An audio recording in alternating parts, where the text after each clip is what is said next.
set up here. Too many buttons to push. All right. What's on the agenda, folks? Right, I think we're ready for witnesses. And would it be Mr. Murdica? It will, Your Honor. The TCC calls James Murdica, Your Honor. Mr. Murdica, good morning. Good morning, Your Honor. Please have a seat. And first, please raise your right hand. Do you swear or affirm to tell the truth, the whole truth, and nothing but the truth under penalty of perjury?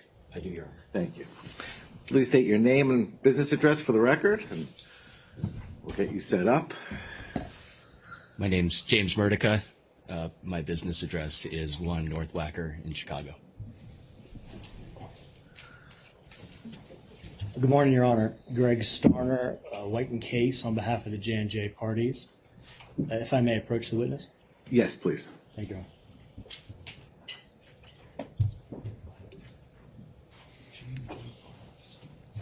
Thank you.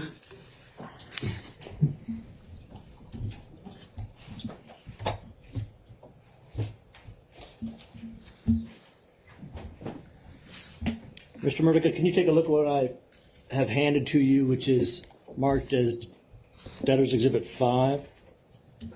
Yes, Do you recognize this? I do. What is this? This is the declaration I submitted before this hearing.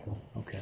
And do you understand this is intended to be introduced into evidence and reflect your direct testimony as you would have given it here today under oath? I do.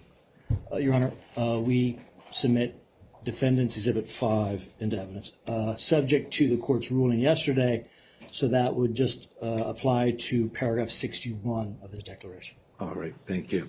Any objections? No objection, Your Honor. All right, thank you. Aside from the ones we've already. Yeah, Right. not waiving the...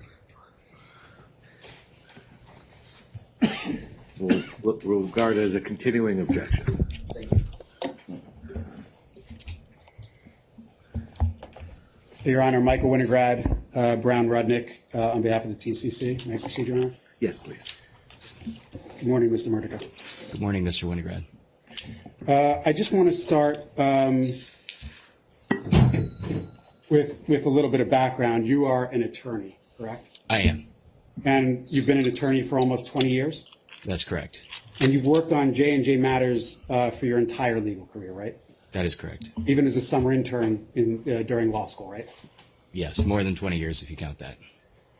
And in fact, over the last 20 years, you've worked primarily on Johnson & Johnson matters as its outside counsel, right? That's correct.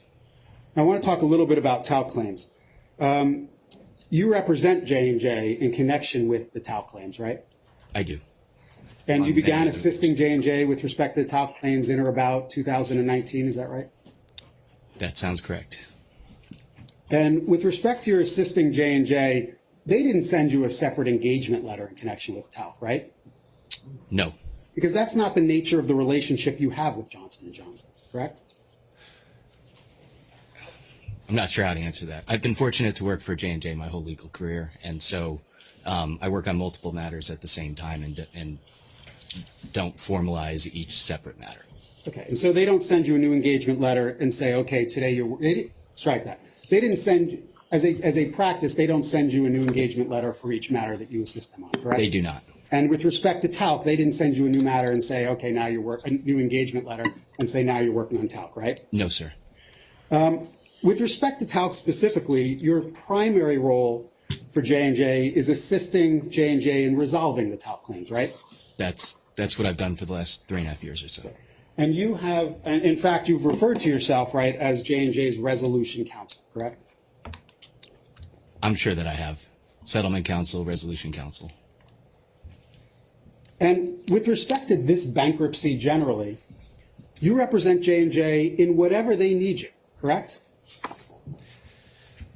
I think the only role I've had in the bankruptcy has been to try to put together the plan. But if they ask me for other things, I would certainly do them. Well, would you characterize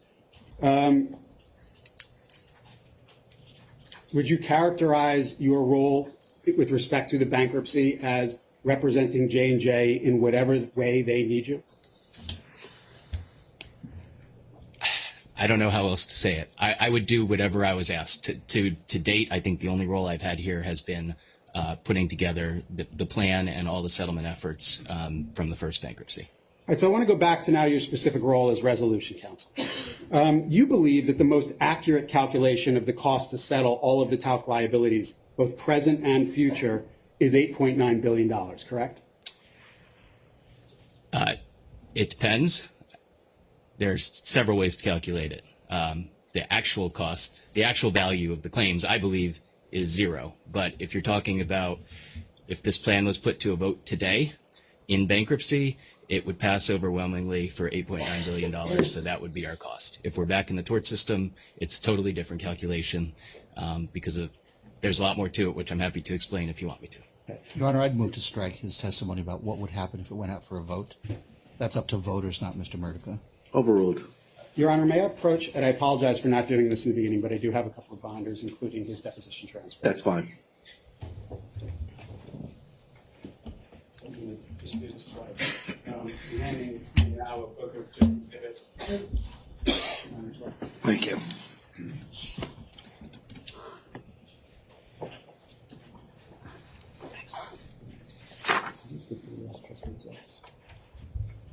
And this is a binder of just your deposition transcripts. Yes, sir. Thank you.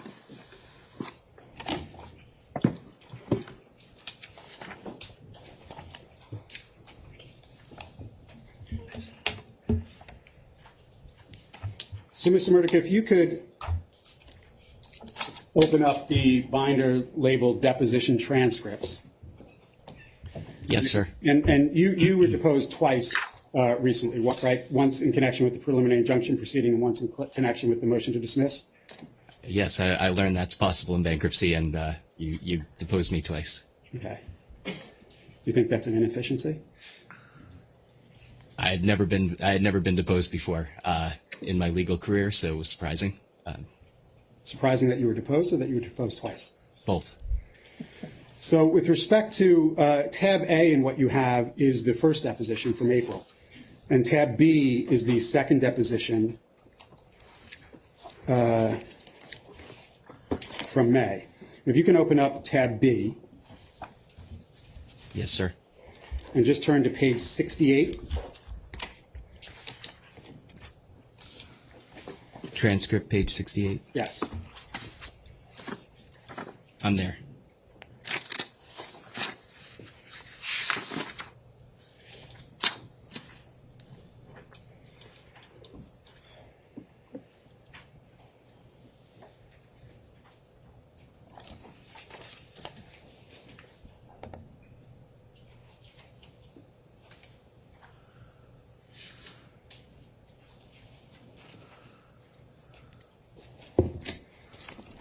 Just give me one moment.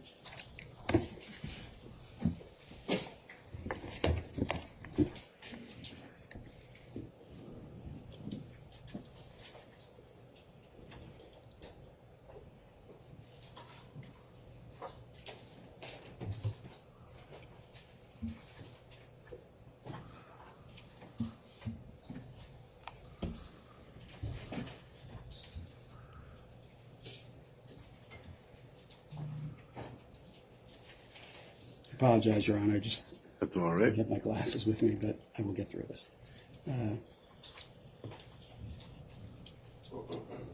We'll come back to that in a moment.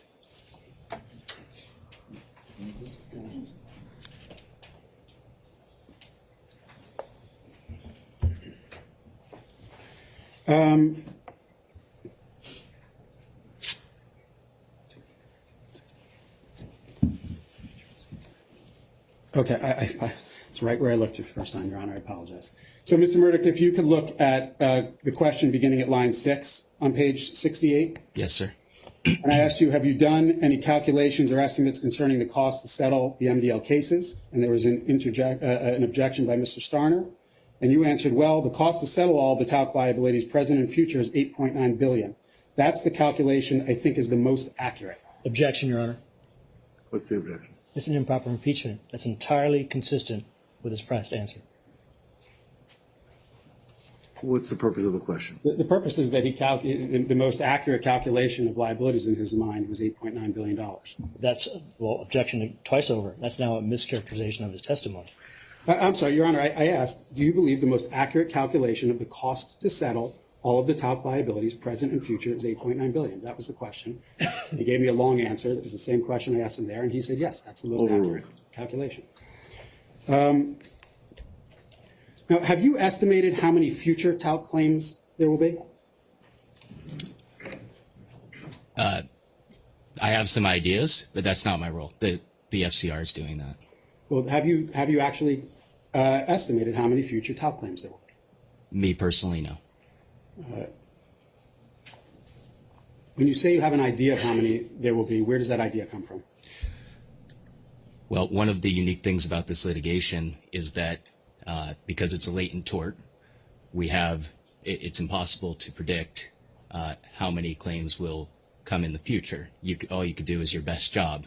And because unlike other mass torts, drugs, medical device cases, you have no way to know what claimants are going to come forward and say they used talc, because there's no way to prove or disprove that they did. So it's very difficult to estimate. Your Honor, I'd move to strike that as non-responsive. Overruled. While we're talking on settlements, you state in your declaration that in August 2020, there was a settlement proposal in Emirates. Do you recall that? In August over the course of the summer of 2020, there were proposals from the TCC claimants now, both outside and inside of Emirates, I believe. Are you suggesting that the TCC claimants in this case made a proposal in Emirates? They made several proposals to me, yes. But when you say TCC, do you mean claimants in Emirates that were also claimants here? The lawyers who are representing the claimants on this tort claimants committee were involved in active settlement discussions with me in August 2020. Okay, and you go on to discuss the actual number of one of those proposals in August 2020 in your declaration, correct? I believe so. And Your Honor, I would just again reserve our objection to the use of a settlement number, which is clearly protected by Rule 408, and I think irrelevant here. But since it's in evidence, Your Honor, I'd like to ask questions without waiving our objection. That's fine. In fact, in your declaration, you say that there was a proposal to settle all current and future ovarian cancer talc claims in the Emirates bankruptcy for a total of $3.25 billion, correct? Yes, sir. Now, that's not true, is it? There were several proposals that summer. They were all bankruptcy proposals in one way or another. The lawyers on the TCC now hired bankruptcy counsel, a gentleman named Sandy Esserman, and he made proposals to me along with Mr. Birchfield. There were numerous proposals, sir. Okay, but you talk about one specific proposal in your declaration, right? I'll answer questions about any of them that you want. There were multiple bankruptcy proposals. Well, that's not what I asked you, sir. I asked you talked about one specific proposal in your declaration, correct? I believe I talk about the $3.25 billion proposal specifically. Okay. Did you draft your declaration? Yes. So Well, why don't we open it I up? revised it. Why don't we open it up to page 48? And if you could just read on page 13, paragraph 48. If you could just read to yourself the sentence that carries over from page 13 to 14. Does that refresh your recollection of the specific August 2020 proposal that you What discussed? page? Page 13, Your Honor. Page 13? And it's the bottom sentence. It begins specifically and it Paragraph carries over. 48, okay. And that's a specific proposal you're talking about, correct? That is one. As I said, during that summer, there were numerous. It was ongoing negotiations, literally every day. Numerous proposals. This is one of them that I talked about. Your Honor, I'd move to strike. Sustain. I'm going to give you the same instruction you would give your clients on the stand. Answer the questions yes or no. Don't volunteer. Yes, Your Honor. Thank you. So with respect to this specific settlement, that $3.25 billion, that was for a qualified settlement fund, correct? I can't answer that yes or no, and I don't want to violate the judge's rule if you would like. Answer it to the best you can. Okay. It's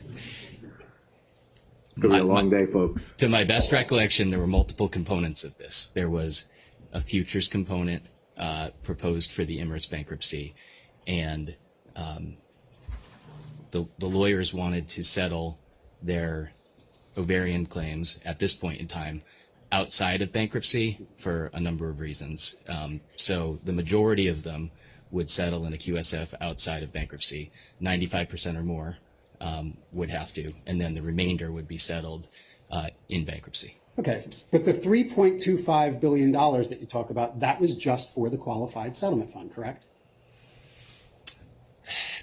To the best of my recollection, that included the futures component, but sitting here today, I don't remember because there were so many different proposals. Well, but you chose this one to put in a declaration that you signed, correct? Yes? Let me see if I can refresh your recollection. In that settlement proposal that you're discussing in your declaration that you don't seem to remember the details about, there was also a trust component, correct? In addition to the QSF component. Is that right? I believe I just said that. And that trust component had an additional $2 billion for it, correct? No, that's not correct. It's not correct? To the best of my recollection, that is not correct. Yeah. Okay, did you attach anything to your declaration to substantiate that $3.25 billion included both the QSF and the trust component? I didn't attach anything, but I did the negotiations. Okay, but you don't really remember the settlement you testified about earlier, correct? I know that there was never $5.25 billion on the table. The first time any amount of money, anything like that, came into play was with this bankruptcy. And at the time that this settlement was entered into, there were less than 20,000 pending ovarian cancer claims, right? I think you mean filed cases, because no, there were more than 20,000. I mean pending, as in filed, yes. Yes, but there were more claims than that. Meaning what? Meaning that Future claims? there were unfiled, presently signed claims, just like there are now.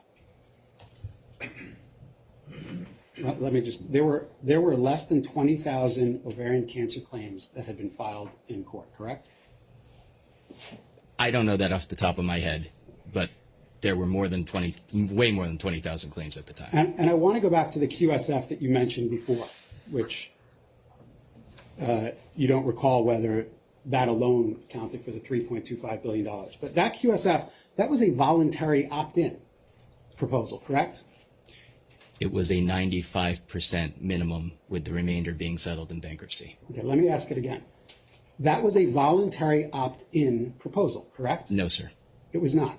It was what I just said. So people did not have the option to opt into that QSF settlement. So in other words, if somebody decided that had a claim in Emirates, an ovarian cancer claim, that decided they did not want to participate in that settlement, they could not effectively not opt in and then go litigate against Johnson & Johnson in the tort system? That's your understanding? To the best of my recollection, sir, if they did not opt in, they would be part of the bankruptcy component of it. But again, if you have it, I'll look at it. There were numerous proposals back in 2020. Okay, well, it was your declaration that you put it in. It seems that your recollection is a little fuzzy about that. It's not fuzzy, sir. I've been working on this for 3.5 years. Sustained. Mr. Winograd, I'm just going to ask, the additional Understood, comments characterizing testimony is just going to delay the Understood, Your process. Honor. One other point about your declaration, Mr. Murtica. If in paragraph 39, you opine on the economic disincentives of law firms to enter into settlements in bankruptcy, right? Will you just give me one moment to read it? Sure.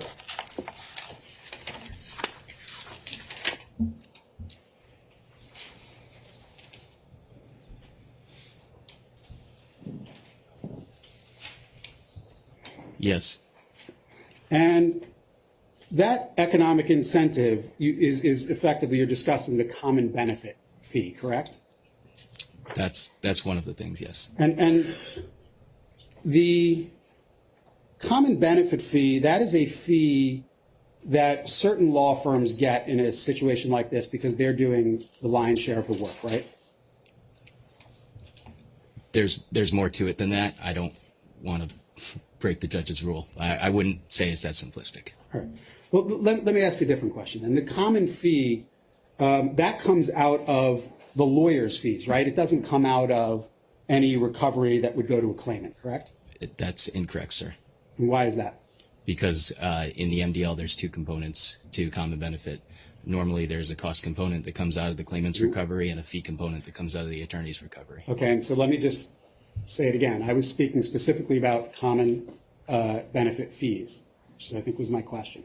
With respect to common benefit fees, a fee that goes to a lawyer not to reimburse him for costs, but the fee that goes to the lawyer, that does not come out of the pool that goes to claimants. That comes out of a pool that would otherwise be going to different lawyers, correct?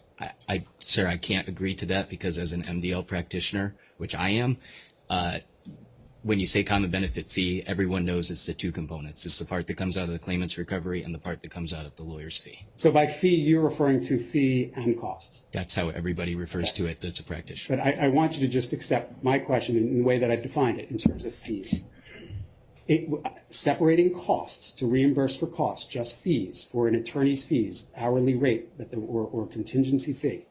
The fees that go to in the common sense of the word, the fees that go to the attorneys, that comes out of the pool that otherwise would go to attorneys, not out of the pool that would go to claimants, right? Because I'm under oath and because this is what I do for a living, I can't agree to that because it's just wrong the way you're saying it, and this is the area that I practice in. Okay. There was an order in the MDL and TALC with respect to common benefit fees, right? Yes. And orders are recognized in bankruptcy. Common benefit orders are recognized in bankruptcy, correct? I do not know that. Okay. Well, do you know if they've been recognized in Purdue? What I've been told is that there are 3 examples of bankruptcies that allowed small common benefit fees on the order of 3 or 4%. Versus the TELC common benefit fee, which is 12%. Okay, Your Honor, I move to strike his hearsay. Objection, Your Honor. He's a practitioner in the space. He has experience and expertise. That's his understanding. I think it's well within his perspective. Sustained. Do you know if there was a common benefit fee recognized in the Purdue bankruptcy? Mr. Winograd, I believe there was for 3% or so versus 12% in TELC. Do you know if there was a common benefit fee recognized in the Takata bankruptcy? If that's one, I referenced that I've been told there are 3 at 3 or 4%. If that's one of the others, I accept that. I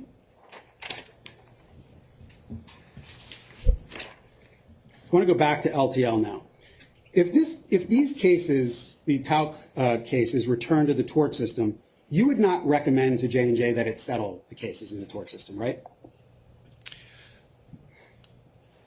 I don't believe they could. Objection, Your Honor. It calls for speculation, and it's a hypothetical, and also I think it would potentially infringe upon his role as litigation counsel to J&J, so I would object to that question. Overruled.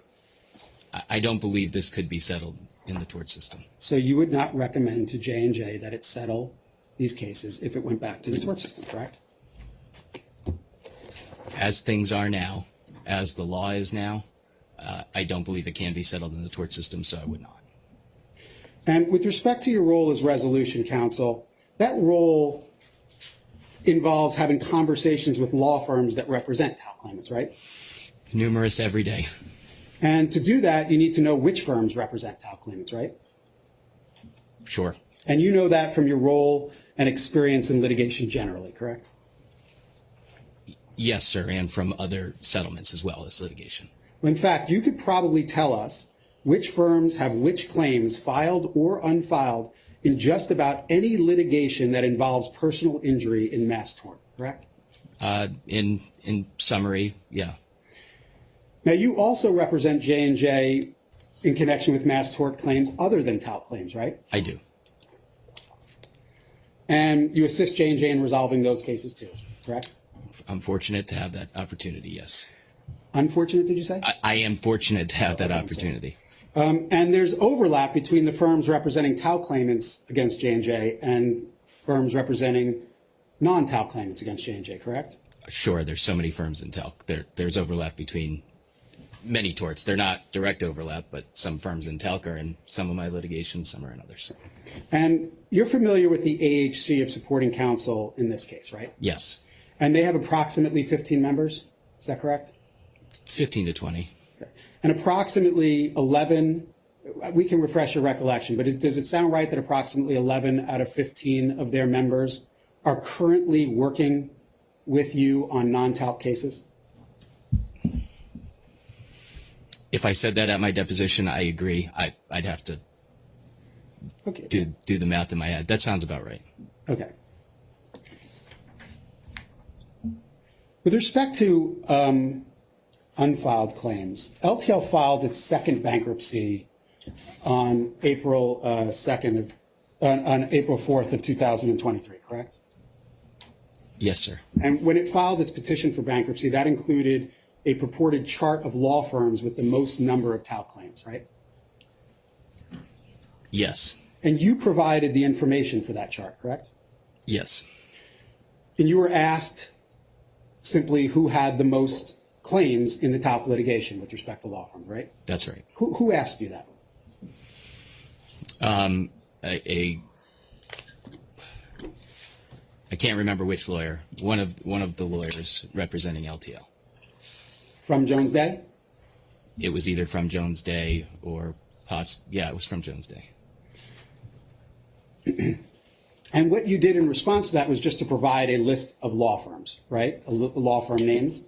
Correct. And in determining the number of claims that each of those law firms had, you included both filed and unfiled claims, right? I did. So you were deposed on April 16th in connection with the preliminary injunction in this case, right? We talked about that earlier. The first deposition, yes. Right. And at that time, you believed there were more than 70,000 claimants for sure that supported the plan as it was being set forth in the term sheet by J&J, correct? Yes, sir. And you thought it may have been 80,000 at the time, right? Yes. And at the second deposition, which was May 30th, at that time you thought it was more in the range of 90,000 that supported the term sheet, right? I don't know if it was 90,000 claimants or 90% of the claims, but yes, the support had increased. So I want to talk. Do you have a specific? So you had said it was 70 or 80. Do you have a specific recollection of saying it was in the 90,000 range? I haven't looked at that. I never looked at the deposition after I gave it. I think I was saying that more than 90% of the claimants would support the plan at that point. But I'm not going to quibble with you. Well, I just want to make sure that we're clear about it. So if you could just, I could probably help you out. If you just, because I want to actually talk about the 90,000, if you just open up that tab B from your deposition, the B transcript, and just turn to page 32.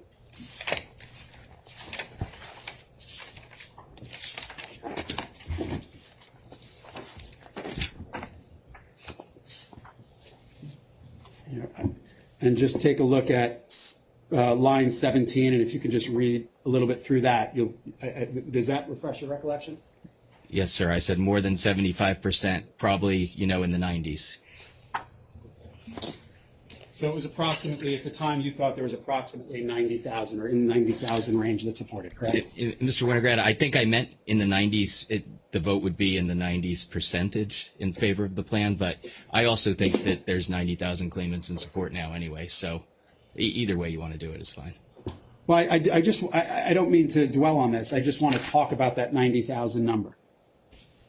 So I just want to make sure we're clear that that in fact is what it was. Well, And so if you look at on page 32, we're talking in line 2, now as of your last deposition, if you recall, I'll represent to you that you stated more than 70,000 for sure, maybe 80,000 claimants support the plan as set forth in the term sheet. Do you recall saying something like that? You say, that sounds about right. Is it still, as of today, when you say would you say it's the same number of claimants that support the term sheet? So I would say if there was a vote today, there would be more. And then you go on to give the 90,000. Does that sound familiar? Yes, sustained. Okay. With respect to the more than 80,000 claimants that support that you believed at the time supported the plan, some of those were represented by counsel who had signed PSAs, correct? That's right. And some of those were represented by counsel who had not signed PSAs, right? Or that I hadn't asked to sign PSAs, correct. And, but I'm sorry. Do you remember, it was approximately 60,000 at the time that you believed had signed PSAs, correct? Yes, sir. And then with respect to the additional, whether it's 20,000 or more, those claimants were represented by law firms who had not signed PSAs, correct? That's correct. And with respect to the unfiled claims, you believe those claims are real claims, correct? Yes. Now, you didn't ask any of those firms if they had engagement letters with any of the unfiled claimants, correct? No. And you didn't ask if they had any complaints actually drafted for any of the unfiled claimants, right? I wouldn't. And you don't know, and you didn't know if they had pathology reports for any of the unfiled claimants, right? No, not for anybody. And you didn't know if they had any medical records for any of the unfiled claimants, right? I presume all of that, but no. Okay, you just took the representation of the law firms that they're representing those clients and their real claims, right? It's been my job for the last 20 years, Mr. Winograd. I want to talk a little bit about subtypes of claims. We discussed the PSAs, and some of those had claimant lists attached to them, correct? Yes. And have you seen those claimant lists? Not in detail, as you probably remember. Some of them are very long, but I know what you're referring to. Okay, you mean you didn't look through them line by line? Correct. And did you see them in unredacted form? Again, probably, but I did not look at them in any detail. That was not really part of what I was doing. And did you see the list of claimants that was filed by the ad hoc committee of supporting counsel in this case with their 2019 filings? No. So let's just talk about the PSA. With respect to the PSA, that list on the claimant list, that only had options for either gynecological cancer or mesothelioma cancer. And then there was another option for, I think, governmental claims that nobody checked, correct? That sounds correct. And for gynecological cancers, you don't know the subtype of gynecological cancer with respect to any of those claimants, right? If they're filed, possibly, because about 40%, well, about 20% of the MDL claims file plaintiff fact sheets, and about 40% of those actually knew the subtype. So overall, maybe 10% of the filed cases, people know the subtype, and if they were unfiled, I wouldn't know, unless I asked, which I didn't. Okay, and with respect to filed claims, by file, that means that there was a complaint filed asserting that claim, right? Prior to the bankruptcy. And that complaint is subject to, for example, Rule 11, right? Should be. With respect to the unfiled claims, you don't know what those cancer subtypes are, correct? We don't know what the subtypes are for the filed claims as well, and nobody could file a lawsuit after October of 2021. Okay. Well, are you saying that you've reviewed all of the complaints that were filed to see whether they specifically state what their subtype of cancer is? Yes, in that the complaints themselves don't say the subtype, but there was discovery in the MDL, and there were plaintiff fact sheets that were filed for about 12,000 cases, and the vast majority of those either didn't know the subtype or they were non-epithelial ovarian cancer. Got it. So you don't know the subtype for unfiled claims, and you only know the subtype for a portion of the filed claims. A very small portion, yes. Okay. And in terms of subtypes, there are ovarian cancer gynecological cancers, correct?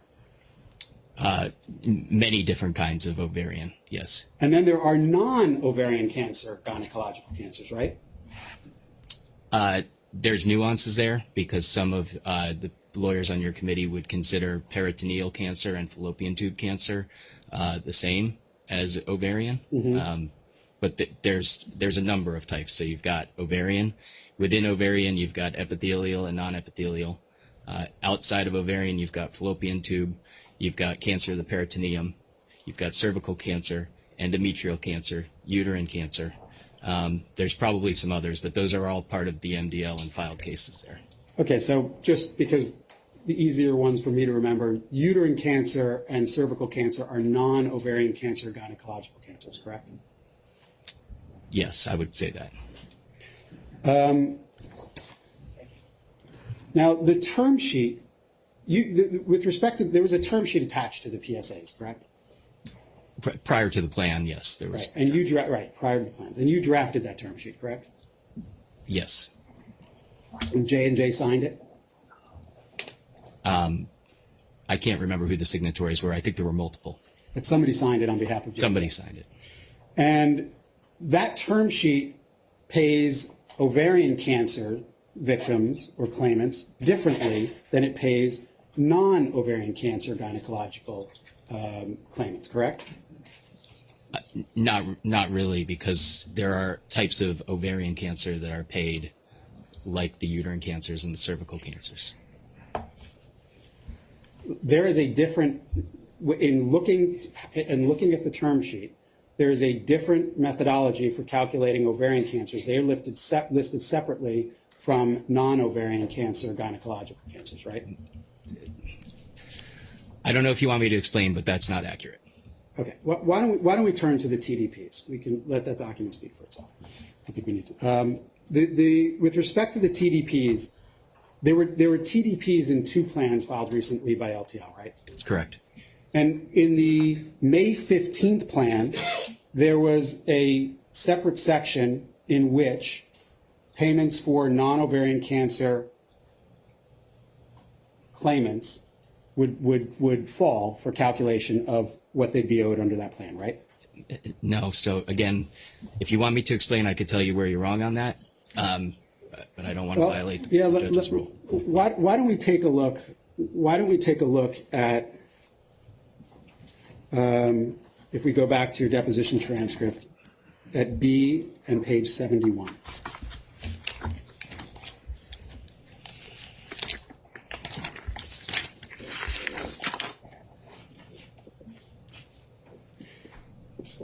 And if you can just read from 17 to 7, does that refresh your recollection as to whether non-ovarian cancer subtypes are paid differently than ovarian cancer subtypes?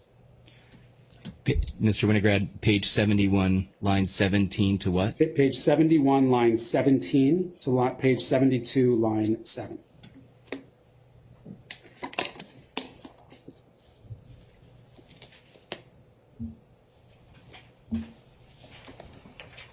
No, that's not what you're talking about. So is this just you're stating that certain subtypes are paid more than others? Correct. And under the May 15th plan, do you know or recall how much it was anticipated that non-ovarian cancer subtypes would get paid? So there was a quick pay option, and that was for some ovarian cancers. It depended what subtype, and for some other non-ovarian cancers. Did all non-ovarian cancers fall into the quick pay? Aside from mesothelioma, yes. And under that quick pay, did claimants receive, based on the estimation that was set forth in that plan, between $250 and $1,000 per claim?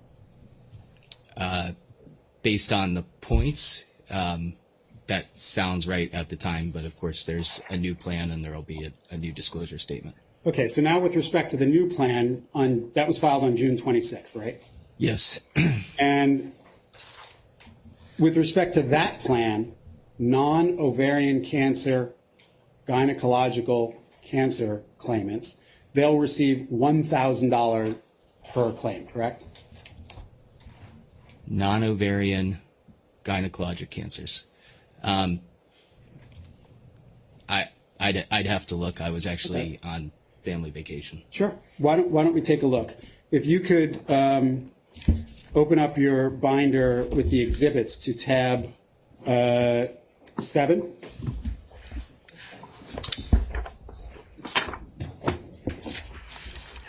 I'm sorry, tab 6. Yes, sir. And if you could just turn to section 5.3.3.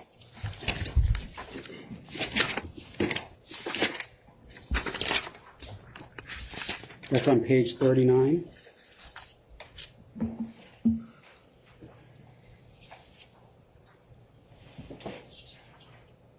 And it says, I see it. other tout claims that become other approved claims shall have a scheduled value of $1,000.00. Do you see that? I do see that.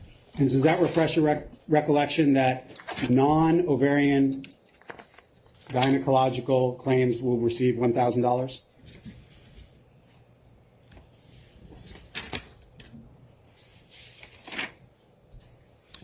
I see what you're saying. I'm just making sure that there's no other section on that.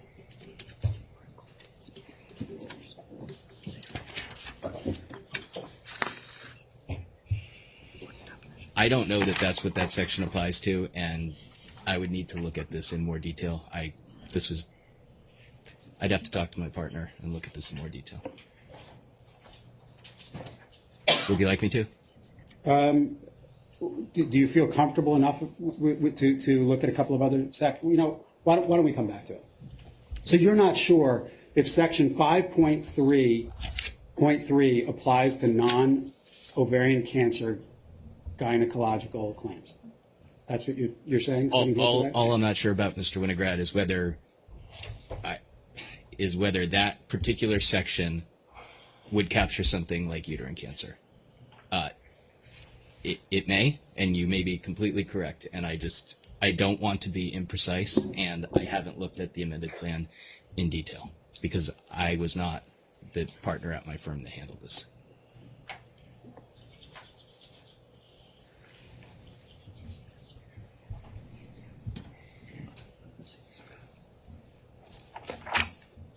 Why don't we take a look at your deposition transcript, again, tab B, 109, see if that helps you remember.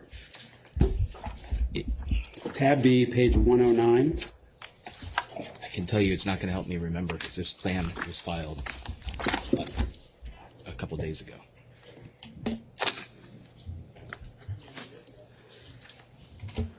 So 109, line 13. Yes, sir.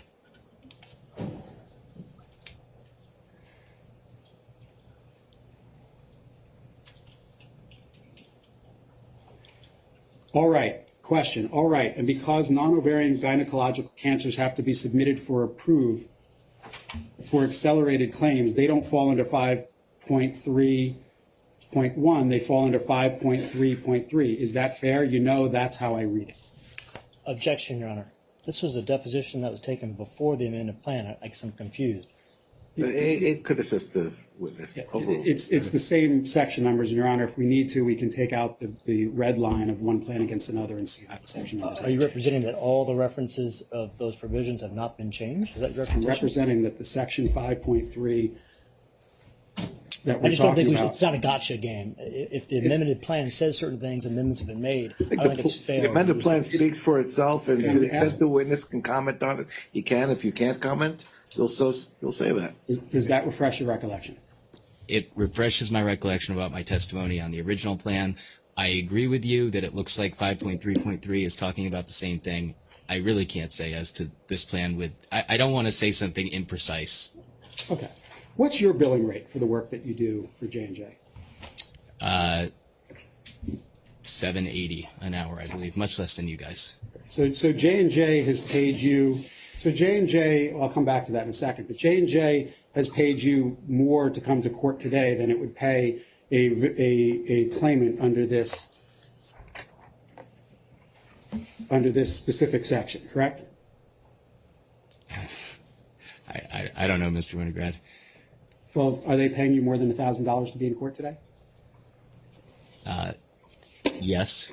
Okay. And you asked about our fees, but the TCC's clients aren't the one that filed this bankruptcy, right? Well, kind of. They sort of are. I mean, we're here in this bankruptcy because the claimant's lawyers came to me and said, once the Third Circuit decision came down, we need to resolve this or TALC's never going to get resolved. And they came to me with this plan. So that's why we're here. I'm Those are sorry. the claimants. I'm sorry. You're saying so J&J filed this bankruptcy because plaintiffs' lawyers asked them to? That's your understanding? J&J filed this second bankruptcy because everybody, aside from the committee of objectors that you're representing, the lawyers representing the vast majority of the claimants came to me and said, we got to do something. If we don't, TALC is never going to be settled, and it's going to be more than another decade. I'd like to object and move to strike his term, the committee of objectors. The pejorative is not necessary here, Your Honor. I didn't mean it that way. Sustained. Thank you. So I just want to be clear. Johnson & Johnson, in your view, filed this bankruptcy because the plaintiffs, certain plaintiffs' lawyers told them to. Well, Is that your testimony? I'm not saying that about what I'm saying is the reason we're here today. You asked me if we're here for the benefit of the claimants. It's really the claimants who supported this. Your Honor, I move to strike. That's not. You opened the door for this. Let It's me not- remind you, I understand the point you're making. Let's move on. Thank you. Pre-2021, before the 2021 filing of bankruptcy, J&J settled cases, correct, in the TALC litigation? It did. It settled over 1,000 meso cases, correct?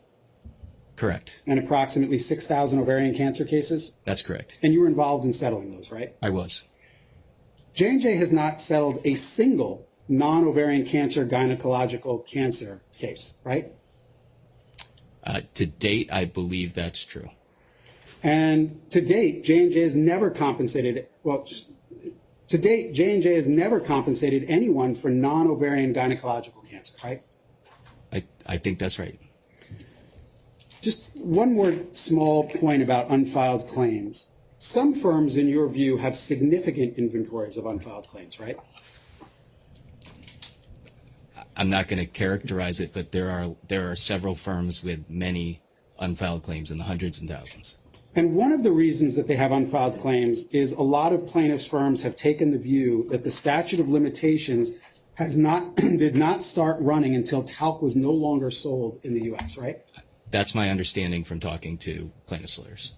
And you're not aware of whether J&J has challenged any of those claims on the basis, strike that. You're not aware of whether J&J has challenged claims based on statute of limitations arguments, right? I believe they did in the underlying litigation, but not based on what you're talking about, the cessation of sales in 2020. So I'm not sure I understood. You're not aware of whether J&J has challenged claims on the basis of statute of limitation arguments, correct? I don't want, if I said that, I'll stand by it, because did I answer that at my deposition? It's a decade-long litigation. I'm sure they filed statute of limitations motions, but I can't think of a specific one. Okay. Depending on how the statute of limitations, in your view, depending on how the statute of limitations issue is determined, certain unfiled claims that you've included in your, whether it's 80,000 or whatnot numbers, may not get any payment under the plan, correct? Filed claims as well. There are statute of limitations provisions in the proposed plan. I want to talk about the PSAs, the plan support agreements. The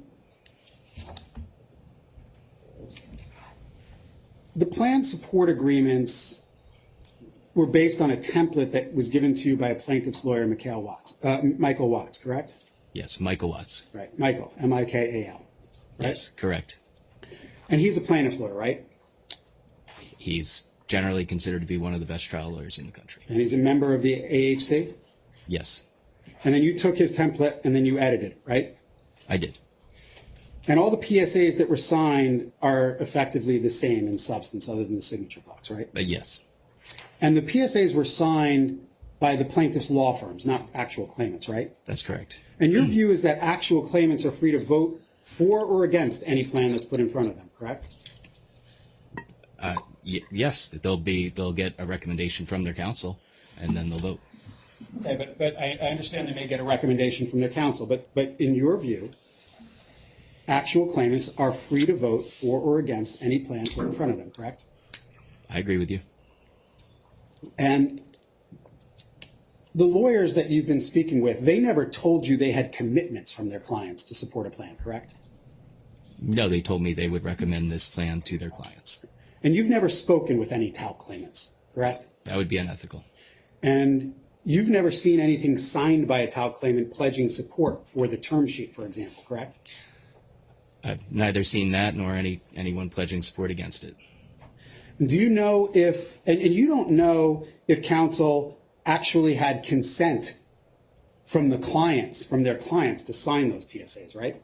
Well, we do know that now because for the ad hoc group, the court ordered them to disclose to their clients both that they were representing them in bankruptcy and that they were supporting the plan, and they did that. So all ad hoc clients are now have been informed that they're supporting the plan in bankruptcy. And in your experience, every time you've been told by a lawyer that their claimants will support a plan, their claimants support the plan, right?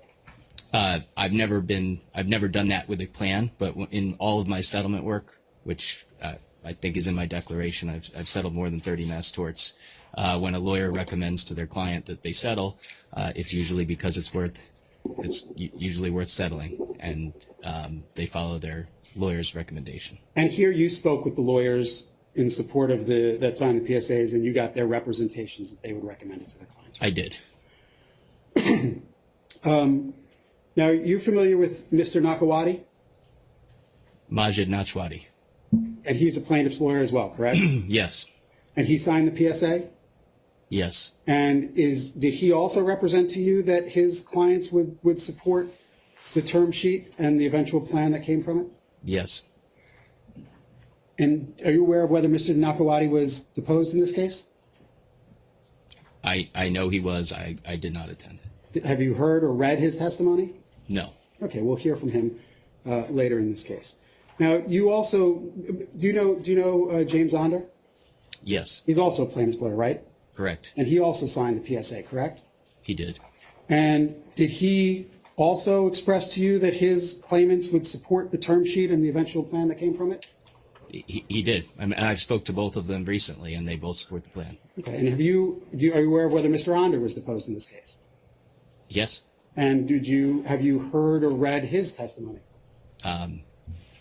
I did not, but I know he's testifying today, and I know that he and his claimants will support the plan. Okay, so we'll hear from him later today as well. Yes.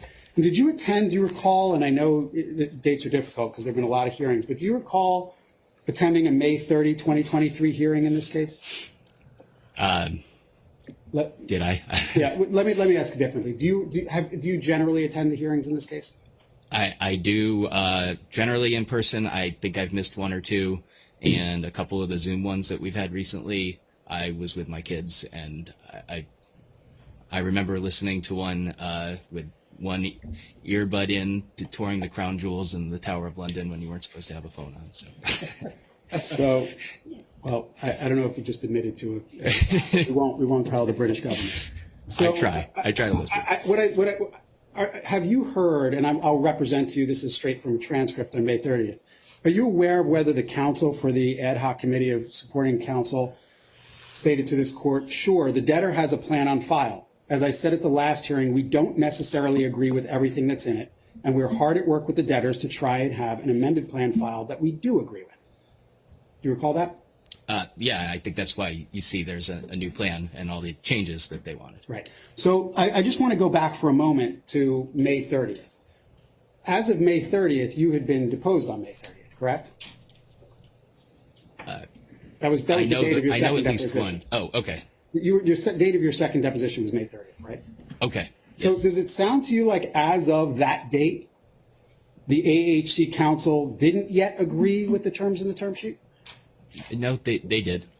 You have to understand, I talk to them virtually every day, or my partner Kendra does. This has been a collaborative process where we've been working on literally every day. They've supported it all along. They want to improve the plan. Kudos to them. They've made the plan a lot better for claimants. And now, with the recent additions, it's even better for claimants. We're going to talk about that in a moment. But so do you think that counsel for the AHC mischaracterized or misspoke when he said on behalf of his clients, we don't necessarily agree with everything that's in the current plan?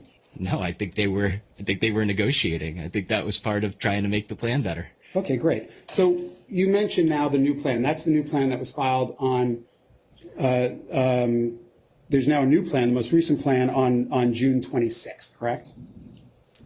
Yes. And that's what I think you were referring to as the sort of the latest and greatest. Yes. And if you could open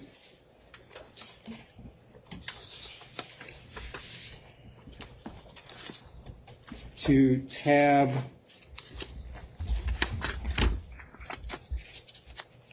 6 in your exhibit binder. Yes. That is just, and I will represent to you that this is just an excerpt. I didn't want to take up all the paper and kill too many trees. So if you look at the cover page, that is the amended Chapter 11 plan that was filed on the docket. You can see the ECF line at the top on June 26th, correct? Got it. I didn't realize that before. So you took the cover of the plan and then mostly part of the TDPs? And then just went to Exhibit M, as in Mary. Got it. And that Exhibit M is the TDP, correct? Yes. And we didn't get a chance to discuss this in the deposition, right? Because this was just filed a couple of days ago, right? This particular version of the plan, correct. And if you look, what this is, it's a red line showing the changes from the prior plan, correct? I'll take your word for it. It definitely looks like it. And if you could turn to page 43 Of the TDPs? of yes, page 43 of Exhibit M.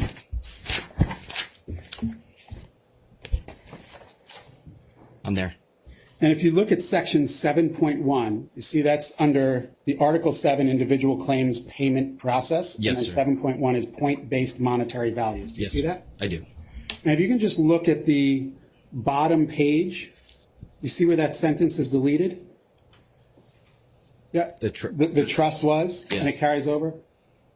And Brian, could you just pull up that first demonstrative? I've just tried to make it easier for folks. I've just blown that portion up.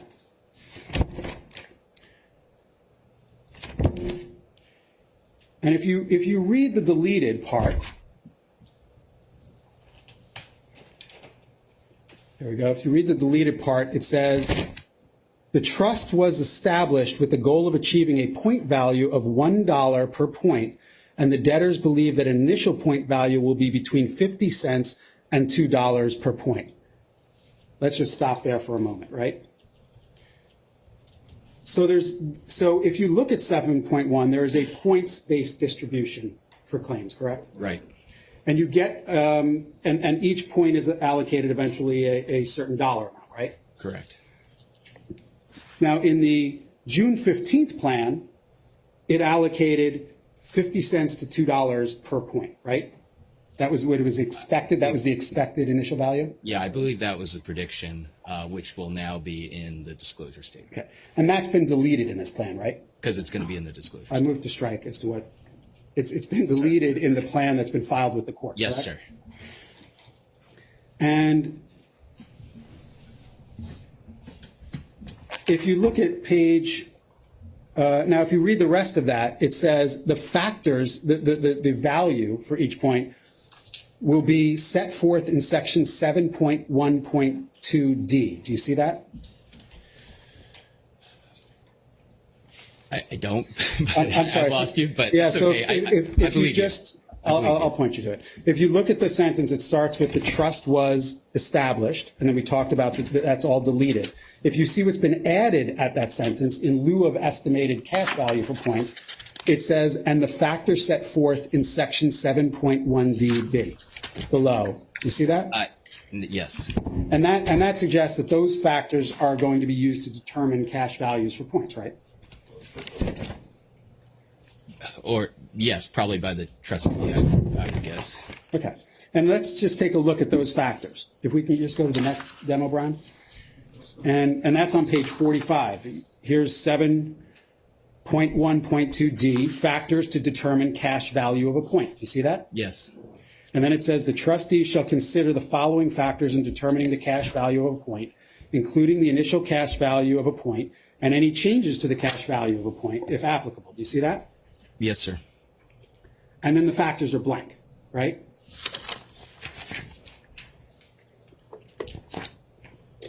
Unless it's referring to the next section. As I testified earlier, I I was on vacation with my kids, so my partner was the one who was making these changes with the ad hoc, not myself. Okay, but I'm just asking you to look at this. You've testified about the plan. You actually have an entire section in your declaration talking about the proposed plan, correct? Yes, and this, Okay. I'm talking now about the amended plan, and what I'm telling you, Mr. Winograd, is I don't know if that's intentionally a blank or if you're supposed to go into the next section where you calculate all the factors. Well, the next section says general guidelines for liquidating and paying allowed claims, correct? Yes. So I just want to stick to 7.1.1D. That Okay. says factors to determine cash value of a point, correct? It does. I'm not misreading that, am I? No?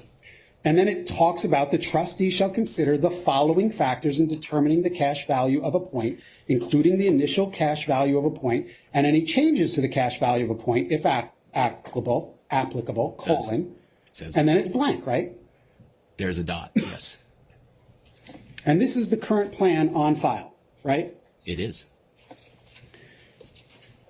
A couple of other quick questions on this plan that's on file.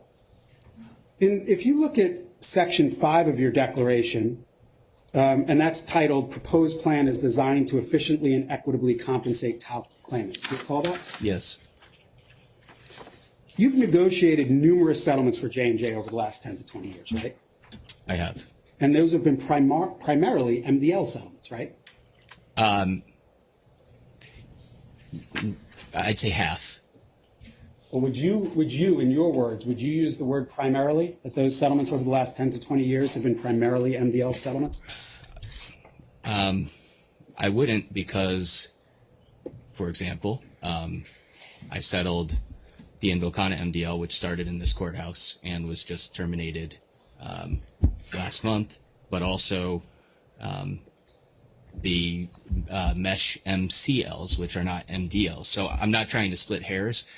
The majority, they're all mass torts, but only about half of them have been federal MDLs. Okay, so if you could open up again, B. Oh, I think actually A, your transcript A to page 222.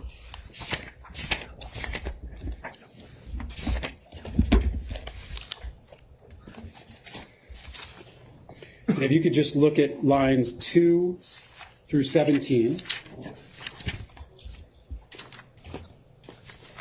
Question, you have never, none of the dealings that you made with Mr. Watts or Pulaski or anything like that ever had anything to do with bankruptcy court at all, correct? Objection by Ms. Brown. And then you say, I want to be careful not to go into other past deals, but to keep it simple.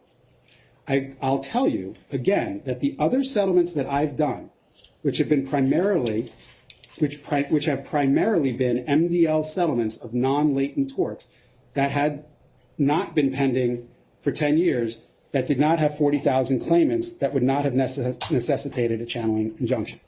So I'm just trying, in your words, would you say that in the past 10 to 20 years of these numerous settlements you've negotiated for J&J, those have primarily been MDL settlements?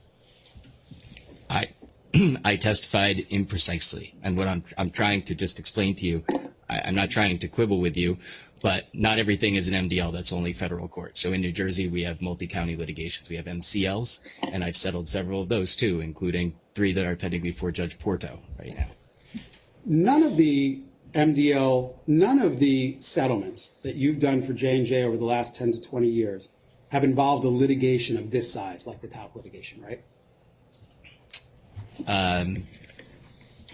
Some have been in the tens of thousands of claims, but none this many. I agree. And none of the settlements that you've done for J&J have involved a plan, a Chapter 11 plan, right? I think you said that earlier. That is true. And you're not a bankruptcy lawyer, correct? Kind of wish I was now that I know your rates, but no. I have nothing further on it. Thank you.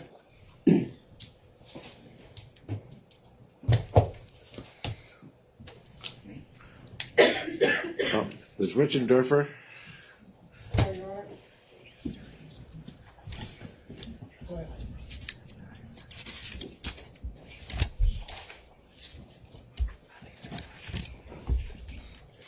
Good morning, Mr. Murdica. Linda Richendorfer, Office of the United States Trustee. Good morning, I Mr. think I actually only have one question. Sure.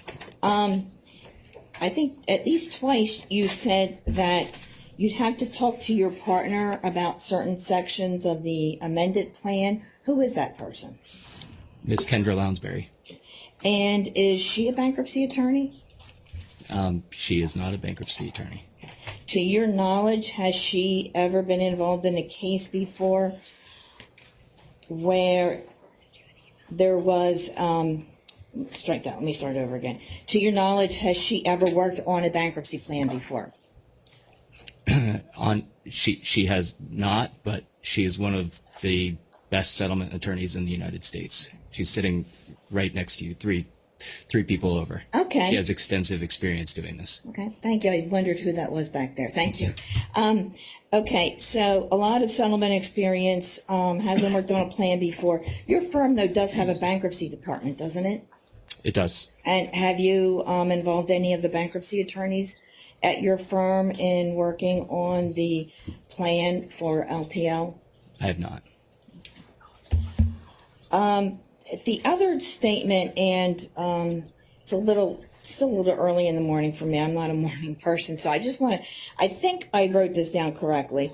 I think you said when you were asked questions about the claimants who are represented by the attorneys who are in the ad hoc committee, I think you said that they've been informed that they're supporting the plan.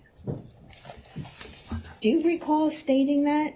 I believe what I said, Ms. Richendorfer, is that the court ordered that the ad hoc lawyers tell all of their claimants, both one, that they were representing them in the bankruptcy court, and that two, they were representing them on the side of the group supporting the plan. So if my recollection is correct, and I believe it is, everyone who is a claimant that is a claimant for an ad hoc lawyer has been told both that their lawyer is here representing them in court and that they're supporting the plan. The flip side, Ms. Richendorfer, is that none of the people purporting to object, none of those claimants have been informed of the same thing, which is concerning to me. Objection. Move to strike, Your Honor. The last. Stains. Thank you. I won't have to ask a follow-up question then. And so the claimants have been told that their attorneys are supporting the plan. And by that I mean the claimants are represented by members of the ad hoc committee, correct? I think that they're supporting the plan on their behalf. That's not the... I think you're questioning the use of the term they, as to who it referred to, whether the claimants or the attorneys. Let me start.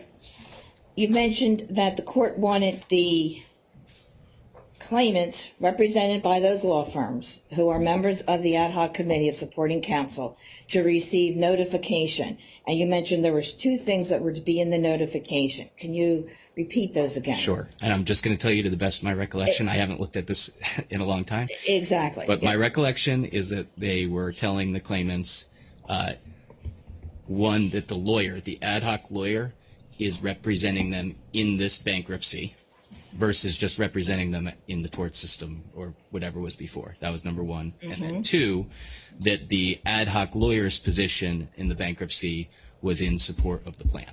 That's my best recollection. If I'm wrong, I'm wrong. But that's how I recall it. Okay. Thank you, sir. That's all I have. Thank you.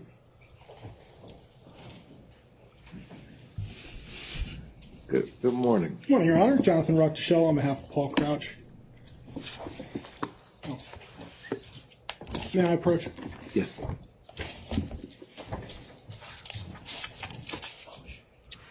Good morning, Mr. Ruckteschell. Good morning.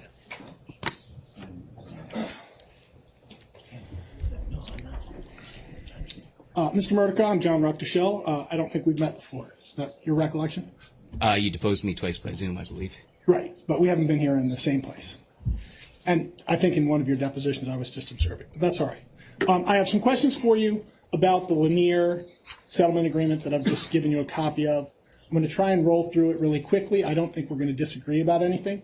If I ever say something and you want to read more of it into the record or you want to go farther, just let me know and we'll make sure that we're covering whatever you think is appropriate. Yeah, I thought this was protected. I certainly agreed to keep this confidential. Sure. Yeah, it was produced to us. It's part of Dr. Mullen's reliance materials, and so I'm going to ask you some questions about it. Okay. So first question, this is a document you're familiar with?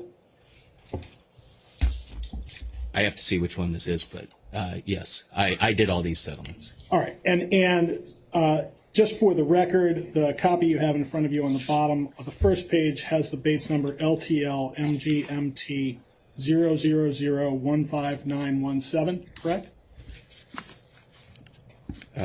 First Yes, page. yes. All right. And if we flip it to the back and look at the last page that has a number, the Bates numbers end 15951, correct? Yep. All right, and if you go back one more page to page 33, we see your signature, yes? Yes. All right, great.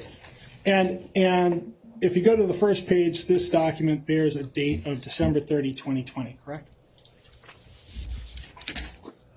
The document itself does. I believe this was done in either August or September 2020. Okay. In terms of linear and master settlement agreements for ovarian cancers, this was the first one, correct? For a group ovarian cancer settlement, yes. Okay. And then there was a second one in October of 2021, correct? That sounds right. All right, fair enough. Now, if we open this up, I'm just going to run through some sections of it and ask you some questions briefly about what they are. So in the second page here, we see that all of the claimants that were covered by this settlement agreement had alleged a diagnosis of epithelial ovarian cancer resulting from the use of talc products, yes? You sorry, where are you reading from? 2A. Thank you.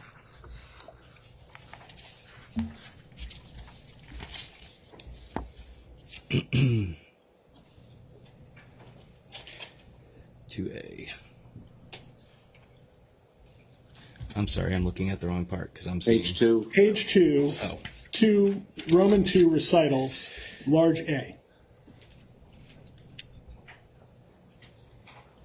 yes. Okay. And so if somebody had been alleging endometrial or a cervical or a uterine cancer, they would have not been covered by this agreement Or on its terms. or other types of ovarian, and I think if you look later, you'll see specifically borderline cancers were excluded, which are a lot of the cancers that are alleged in this litigation. Right. And we'll get to that, and I appreciate it. That'll make it quicker as we go on. And in doing this, if you look down at C, the second sentence here, the parties have further concluded that this agreement is fair, reasonable, and adequate. Right? That's what it says? That's the only way you can ethically settle. Understood. Okay. And if you turn to the next page, it indicates this settlement covered 2,017 claimants, correct? Yes. All right. Moving to the fourth page, F, individual allocations. There was a procedure set up that we'll talk about in a little bit in this settlement where the individual allocation of settlement funds was going to be determined by a third-party neutral, a special master, yes? Correct. All right, great. Now, there was a recognition here that while the claimants had alleged an epithelial ovarian cancer caused by talc use, that they were going to have to present evidence defined in the agreement to document various conditions in order to qualify, yes? Yes, very much like the trust plan here. All right. And the qualification criteria had 6 points. They had to show that they were a resident of the United States. This is on page 8. I'm with you. So resident of the United States, yes? Yes. And then proof of regular use of talc products for at least 5 years, and there were some details. Yes, and then the latent. There's a term accounting for latency as well. Right. The talc use had to start at least 10 years before the diagnosis. Right. Okay. And Then they had to prove that they had a definitive diagnosis of epithelial ovarian cancer, and it specifically notes in a footnote that borderline cancers do not satisfy that criteria. Yes? Correct. All right. The plan that has just been filed on June 26 specifically includes borderline cancers, yes? Yeah, yes, because the TCC lawyers who represent ovarian claimants, that's a big point of contention for them. They want them paid because the ovarian objectors have large quantities of borderline cancers. Move to strike everything after yes, especially the speculative parts regarding what the TCC lawyers want or intend or Sustain. Actually, will either of you clarify for the court the reference to borderline? Is that a term of art? yes. That's actually, it says here, diagnoses of I borderline. see in the footnote, but Right. the term borderline is So accepted pathologists. within the industry? So, Your Honor, pathologists use different terms like radiologists do that indicate the level of certainty they have with respect to what the cells are looking like underneath the microscope. And so something can be definitively cancerous, it could be borderline cancerous, it could be non-malignant as far as they can tell. And so the footnote, as you can see, excludes borderline.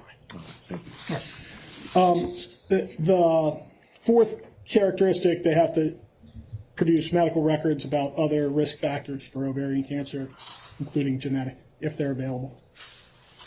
Yes? Yes. All right. And if they're dead, they have to give you a death certificate, and they have to show that their claim wouldn't have been barred by the statute of limitations, right? Okay. Now, as part of this agreement, on page 11, there's a section titled Solicitation of Additional Potential Claimants. Yes? Yes. All right. And this section starts by saying everything we're talking about here is subject to whatever the ethical rules are, right? Right. Okay. And then if you look down on the sixth line, it says claimant's counsel represents to the extent consistent with its ethical obligations. It will not advertise, solicit, or represent new clients for the purpose of bringing claims against J&J and any other released person as defined in this release and the attachment to the release related to injuries allegedly associated with the use or exposure to talc products, with the sole exception of cases in which the plaintiff alleges that he or she developed malignant mesothelioma as a result of exposure to talc products. Yes? You read it correctly. All right. And so here Mr. Lanier is agreeing that with the exception of mesothelioma cases, he's not going to represent new clients for ovarian cancer cases to the extent that that's ethical. To the extent the Missouri rules permit that. Got it. All right. And then the next sentence, Mr. Lanier agrees also that he's not going to do that. He's not going to get involved in other people's talc cases as well. Right? To the extent the rules permit that. Got it. And at the present, it's a present intent standard. All right. And in fact, that's the language that gets used in the 2021 agreement with Mr. Lanier for the 3,000 clients. He has no present intent of bringing new cases and no present intent of working with other people in their cases, right? Those are the current ethical standards and bar opinions as to what the extent, the limit of what you're allowed to agree to and so. Super. All right. And then in section D there on page 11, carrying over to 12, they agree to stop advertising for new talc claims. Right. Including stuff on the internet, right? Yep. Okay. And then in page 13 and 14, there's the discussion of the special master and how they're going to allocate values for individuals and the process that an individual who doesn't like the allocation can object to that and ask for reconsideration, right? Right. And at the end of that process, the individual would have the ability to accept or reject that allocation, correct? Theoretically. All right. And the agreement further provides that if the claimant objects to the allocation and rejects it, to the extent ethical, Mr. Lanier will withdraw. Right. Theoretically. That never happens in practice. Okay, but that's what the agreement says. Yes? Those are the words on the page. All right, great. And then if we go down to page 30, at the bottom, there's an entire agreement clause that makes clear that there aren't any side agreements or a wink and a nudge that go around the plain language of this document, correct? It's a standard clause, yes. All right, and that's what it means. There isn't some other agreement that's unsaid on the paper that is part of this deal that binds Mr. Lanier or binds your clients, right? Yeah, it's a standard contract language. Okay. Thank you very much, sir. Yeah, Your Honor. Mr. Myman? Do you need a break? No. Key, are you okay?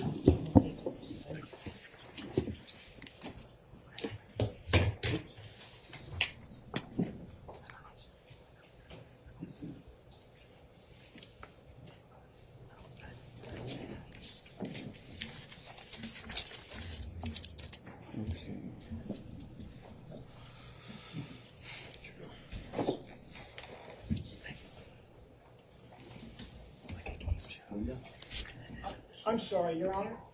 I have one more question. I apologize, and it's not a Columbo moment, I promise. Okay. Mr. Murdica, the 5,000 clients covered by, or 5,017 covered by the two master settlements with Lanier were not part of the MDL. Is that correct? That is not correct. Okay, so some of those folks were in the MDL and some were not. That is my best recollection. All right, so it's two questions. Thank you, sir.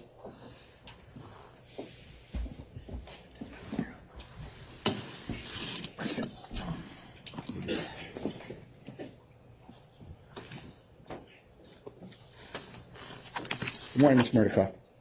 Morning, Mr. Myman. We have met before, correct? We have. Okay. I'd like to go through a few discrete areas with you.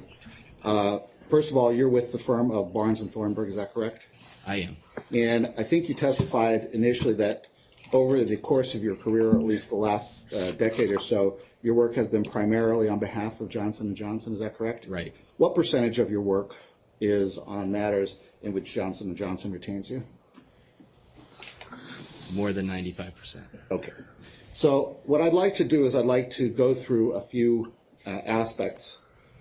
And I'd like to start with talking about the term sheet, which is tab 4 in the binder that I gave you. Okay?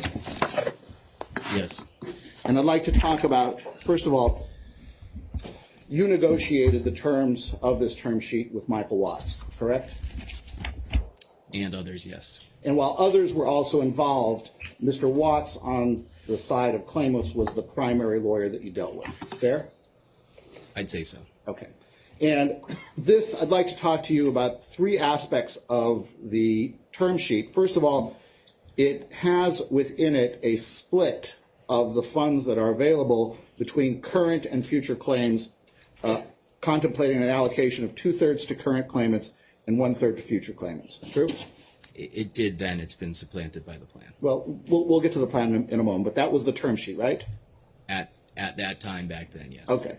And then also there was a split as between ovarian cancer claims and mesothelioma claims, with $6.5 billion going to ovarian cancer cases, $2 billion to mesothelioma claims, and the $400 million allocated to the governmental actions, right? At that time. Okay. And then finally there's a demarcation of current versus future ovarian cancer claims, and that date of demarcation was set at April 1st, 2023. Is that fair? All of this has changed, but yes. That's what it was in the term sheet, right? Back then, yes. And you negotiated that primarily with Mr. Watts, true? Primarily, but he wasn't the only person who had an imprint on this. Understood. Understood. Okay, so let's go to the first one. The split is between futures and present claimants. On the first page, it says the qualification and payment terms contemplated below and attached are contingent on.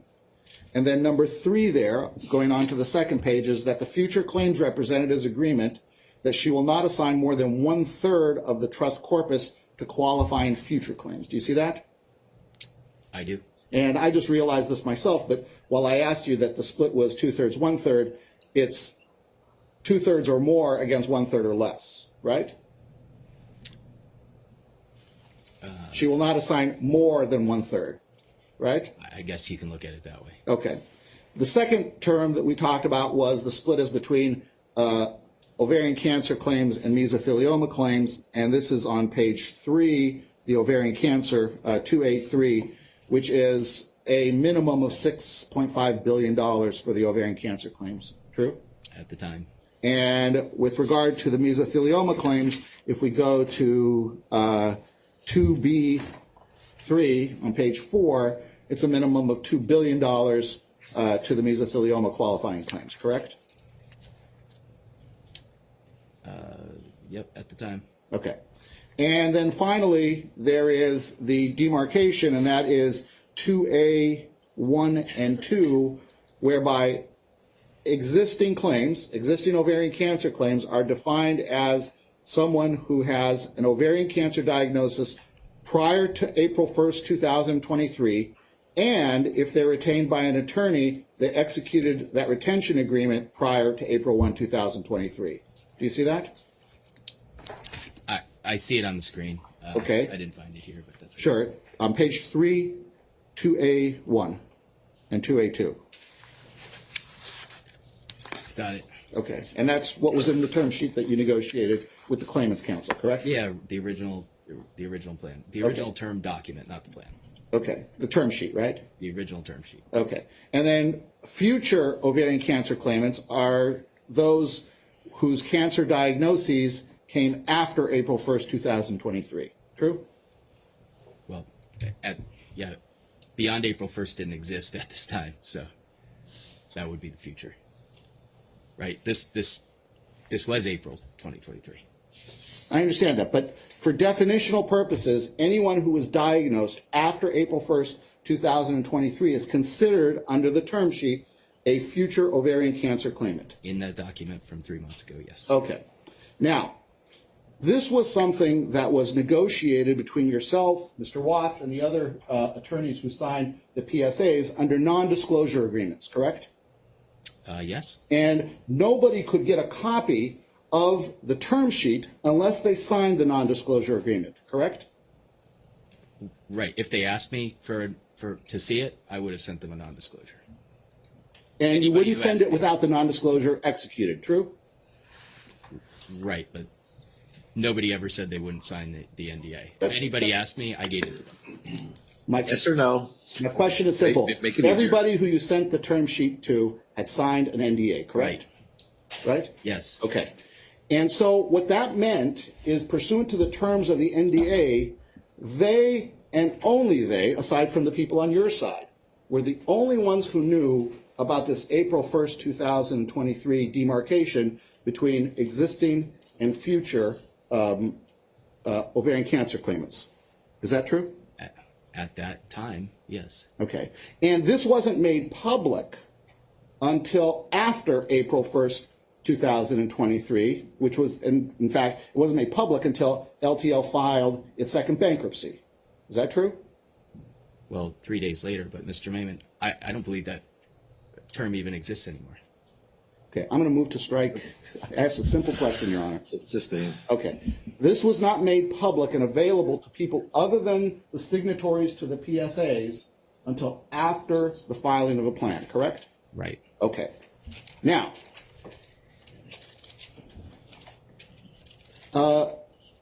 you mentioned you were deposed in the PI proceeding. You recall that? My first deposition. Yes. Yes. And others were deposed in connection with that proceeding as well, correct?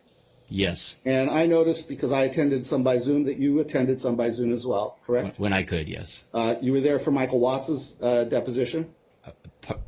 Only part of it. Okay. In Mr. Watts's deposition, he talked about this April 1st, 2023 demarcation. And I asked him, so April 1, 2023 is the delineation date as between existing and future ovarian cancer claim as per this term sheet. He said, yes. I said, did you discuss that in particular with Mr. Murtica? And he said, yeah, in fact, I recommended it. And let me just kind of tell you why. Now, I would like to stop there. Do you recall in your negotiations with Mr. Watts him recommending the April 1st, 2023 demarcation date? I recall him recommending that we have one. I don't recall it being April 1st. And you acceded to his request for a demarcation date in your negotiations with him, correct? Yeah, I believe I thought it was a good idea at the time. Okay, and he explained himself to you, correct? I'm sure that he did. I don't remember those discussions. Well, let's see. Because he said, so this April 1st thing with respect to the ovarians is designed to prevent a massive dilution by way of marketers going and signing up a bunch of cases right after they hear 8.9 billion and to push those cases into the future so that the existing class, the existing cases are not being diluted by progressive marketing. Do you see that testimony by Mr. Watts? I do. And is that consistent with what he explained to you as to why he wanted that date of demarcation? I don't doubt that if he said that to me, I don't doubt it. To me, that it makes sense. That's a rational reason to do that. Now, again, aside from Mr. Watts and the people who signed the NDAs and the PSAs, nobody else, no other lawyer in the country was aware of this April 1st demarcation date, correct? Well, not until 3 days later. Okay. Do you know what a preference is in bankruptcy? Nope. Okay. Do you believe, withdrawn, it's true, is it not, that Mr. Watts and the other lawyers who signed the PSAs had inside information that wasn't available to the public about what the demarcation was going to be and could sign up cases during that period of time because the term is retained prior to April 1st, 2023, when no one else in the country knew about it? Yeah, I don't think so, Mr. Maiman, because we're talking about a matter of days, and they weren't doing that. Well, this was in this. Well, first of all, you don't know what they were doing, do you, by your own personal knowledge? Well, I do, Mr. Maiman, because these are people I deal with every day across multiple torts. I understand that they tell you things. That's called hearsay. I'm saying from your own personal knowledge, you don't know the inner workings of their law firms, do you? Actually, it's my business too. I think I just you can drop the colloquy from counsel, I think. Your Honor, I move to strike is based on hearsay. Can only be Move your hearsay. question? Are you moving to strike your question? Or is No, it- I move to strike the answer. Well, you asked him what Mr. Watts knew and was doing, so I'm not sure that was proper. So why don't we rephrase it? Sure. This term sheet had been in discussion between you and Mr. Watts and the other lawyers who signed it for some time prior to its being filed with the court, correct? Not very long, and I think this was added at the very end. So what you're saying is that you don't think that the impact of the inside information that Mr. Watts and the other PSA signatories had was that significant? You don't? I don't think it existed, Mr. Maiman. I mean, that same theory you could use when anybody knew we were going to a mediation. Anytime you have knowledge, TCC could have done that when they thought we were close last June. Well, Mr. Move to strike is non-responsive. Overruled. Mr. Watts is saying that his motivation in recommending this demarcation to you was to make sure other people weren't able to sign up a bunch of clients and dilute the existing claims, correct? But that's what he said. I mean, if you do mass torts, you understand that he's saying that people could be motivated by hearing about $9 billion and go out and advertise, which could make it difficult. It would make more claims. Right. In the course of a year's time, less than a year's time, Mr. Watts had accumulated approximately 17,000 claims, correct? I don't think that that's accurate in terms of how long it took for him to Well, get he's going to testify next, so we'll ask him. Ask him. But he'll know better than you, right? About exactly when he got them? Yes. Yes. Okay. And so what he's trying to do here is he was trying to prevent others from doing what he did and consequently dilute his claims. Fair? No, not fair, because there was nothing that caused him to start gathering claims. I'm Well, not even understanding the parallel you're making. In your declaration, you spoke about the fact that you had been dealing and speaking to Mr. Watts about talc litigation for some time. Is that correct? I've been dealing with Mr. Watts for almost a decade, and I am sure we talked about talc claims I was trying for a long time to talk him out of getting into TELC because, Mr. Lanier was in TELC and he's a great trial lawyer, and Mr. Watts is on the same level. And for the sake of my client, I didn't want Mr. Watts in TELC litigation because he's such a good lawyer. And you were trying to do your client a solid by keeping him out, weren't you? I was trying to talk him out of it. Okay. In your declaration, you said you had been engaged in various discussions with Mr. Watts regarding the TALC litigation since approximately 2021. Is that fair to say? Yeah, it's possible we talked about it earlier because I know he was working with Mr. Itkin on TALC claims as well. To the best of your knowledge, what you said in your declaration is accurate, true? Yes. Okay. And so when Mr. Watts began accumulating claims and accumulated approximately 17,000 claims by the time the bankruptcy was filed, he negotiated with you a term that prevented the dilution of his claims by other claims being signed up after that. True? Well, it's not just his claims. It was all present claims, including the ones of the clients you represent. I'm sorry? It's all claims, not just his claims. It would prevent. So first of all, this doesn't exist anymore, but it would have prevented dilution of your client's claims as well. Are you saying that the April 1, 2023 demarcation date does not survive into the plan? That's my best recollection. Okay. Well, we'll see about that. If I'm wrong, I'm wrong. But my best recollection is it doesn't have that. Okay. Okay. If it does. If it does, it does, right? If it does, it does. Okay. Let's go on to the next subject. And that is, this is a copy of a chart that was put on, I think it was Ms. Brown, it might have been Mr. Gordon, in their closing argument for the PI. And this is a list of firms that had signed PSAs. Do you see that? Yes. And it gives the number of approximate number of claims and then breaks them out as to filed and unfiled, right? Yeah, that was at that time. I'd like to concentrate on 4 of those firms: the Fears Nakawati firm, the Onder firm, the Pulaski firm, and Watts Guerra firm. Okay? Yes, sir. You see I've boxed those in? I do see that. Okay.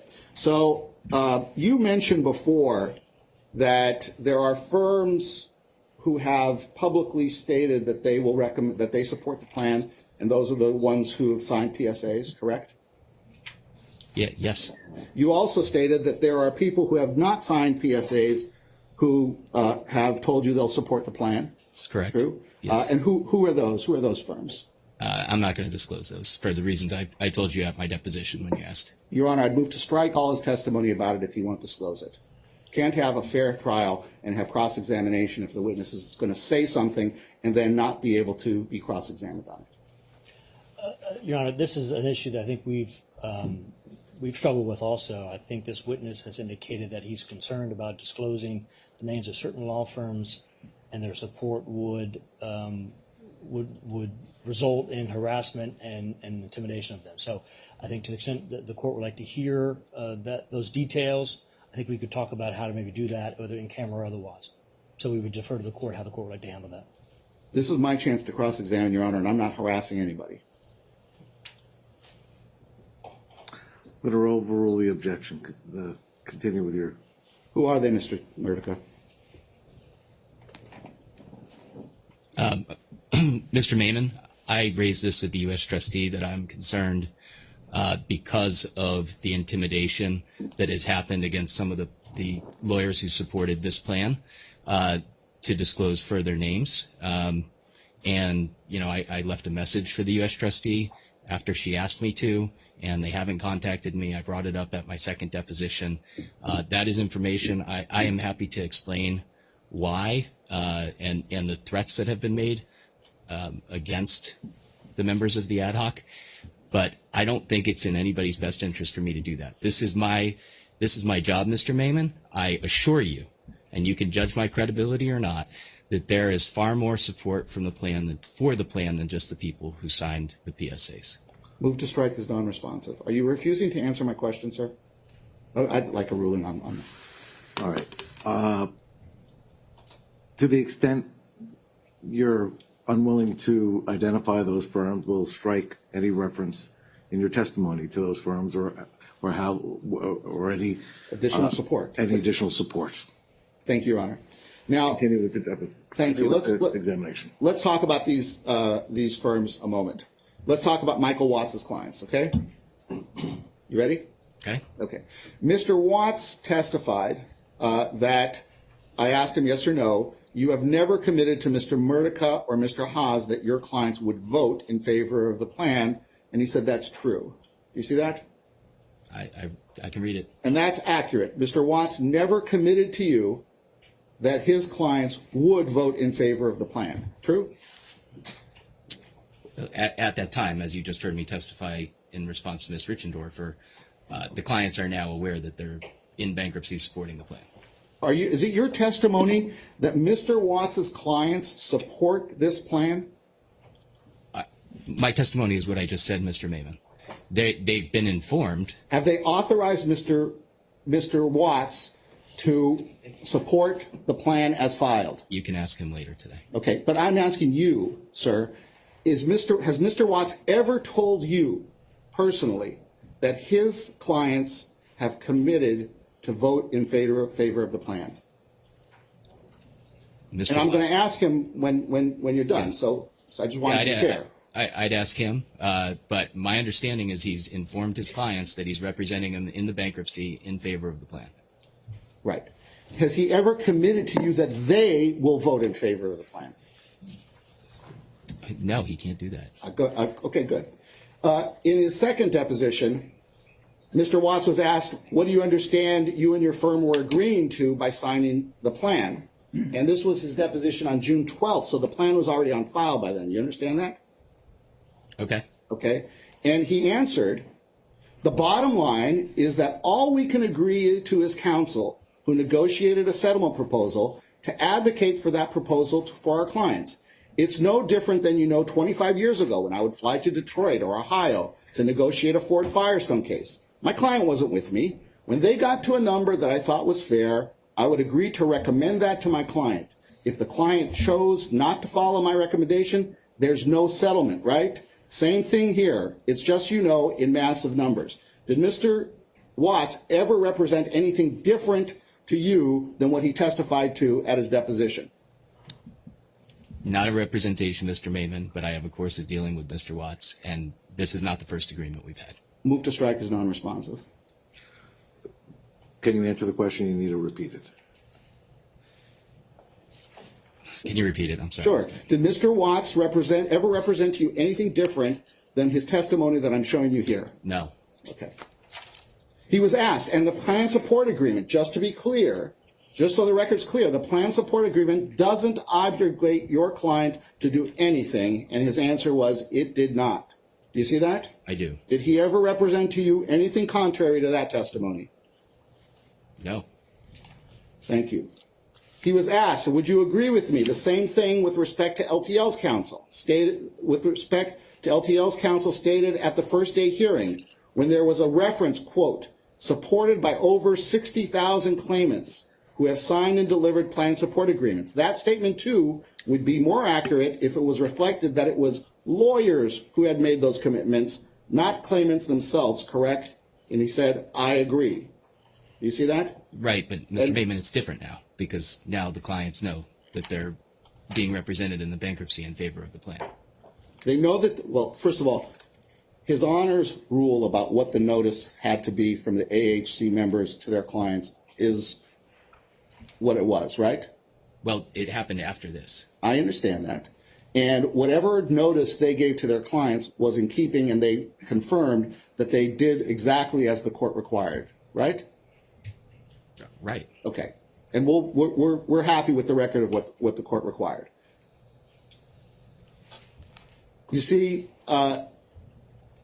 he was asked, did you hear that statement made on the first day? When you heard, did you say anything to anyone along the lines of, you should clarify that it's not the claimants themselves, it's the lawyers who represent them? And Mr. Watts says, as I recall, I clarified it when I spoke to Judge Kaplan briefly, but I may be wrong. But yeah, look, you don't have an argument with me. I think under the ethical rules, when a lawyer negotiates a settlement, it is a proposed settlement until the client signs off on it. Do you see that? I do. Has Mr. Watts ever told you that his clients have signed off on the plan? I can't improve my answers I already gave you, Mr. Mayor. Okay. This statement that J&J filed with its SEC filing saying LTL also has secured, and this was in, what tab is this? This is tab 5.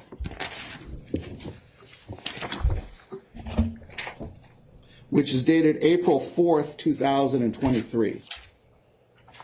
And attached to it is a press release by J&J that says, among other things, LTL has also has secured commitments from over 60,000 current claimants to support a global resolution on these terms. Do you see that? I do. And those, with regard to commitments from current claimants, by Mr. Watts' testimony that you've seen, that would not include his clients. True? I disagree with that. Okay. Let's move on to Mr. Pulaski. He's another one who signed the PSAs, right? Right. Okay. And Mr. Pulaski was asked what his obligations are under the plan, and he says, I'm in support of the agreement. I'm going to, at some point after May 14th, when a plan is formally filed, and I believe the term sheet will, in broad constructs right now, I believe when there's finality to that, and at such time that occurs, when I will, in all likelihood, propose to our clients that they support the plan. Do you see that? I do. Has Mr. Pulaski indicated to you anything different than what he testified under oath as far as whether his clients have already indicated a support for the plan? Well, I would say that his support for the plan and his recommendation is stronger today than it was then based on my conversations with him. But that's not what I asked you, sir. What I asked you is, have he ever told you that his clients have affirmatively indicated to him that they support the plan? My understanding is they can't at this point, but you read, Mr. Maiman, you read in all likelihood. Well, it's completely likely now he's in support of the plan. Well, if he testifies, we'll ask him. But I'm to telling the you, best of your knowledge, well, I'm telling you based on my own personal conversation with him, he is completely in support of the plan and will be recommending it to his clients. objection, move to strike. It's also hearsay. I had that conversation. That's called hearsay. Counsel. Question and answers are hearsay. You could sit down. Thanks. Thank you, Mr. Stern. The question was whether Mr. Pulaski represented to you that his clients have agreed or something, not whether he's gung-ho for it, and I'll use that's my term. Sure. And the answer is no, correct? That's all that's needed. Thank you. Thank you, Your Honor. He said, sir, are your clients required to vote for this plan? And he said no one is required to do anything. Has he indicated to you that his clients have committed to vote to the plan?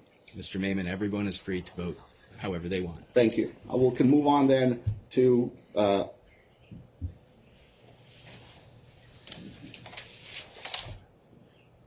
me ask you this. Given your answers, would you agree with me that the statement by Johnson & Johnson on April 4th, 2023 in its SEC filing that it has secured commitments from over 60,000 current claimants to support a global resolution on these terms does not include Mr. Pulaski's clients? I would not agree with you. Thank you. Let's go on. Mr. Nakawati. Mr. Nakawati, are you aware, and I put this as tab 2.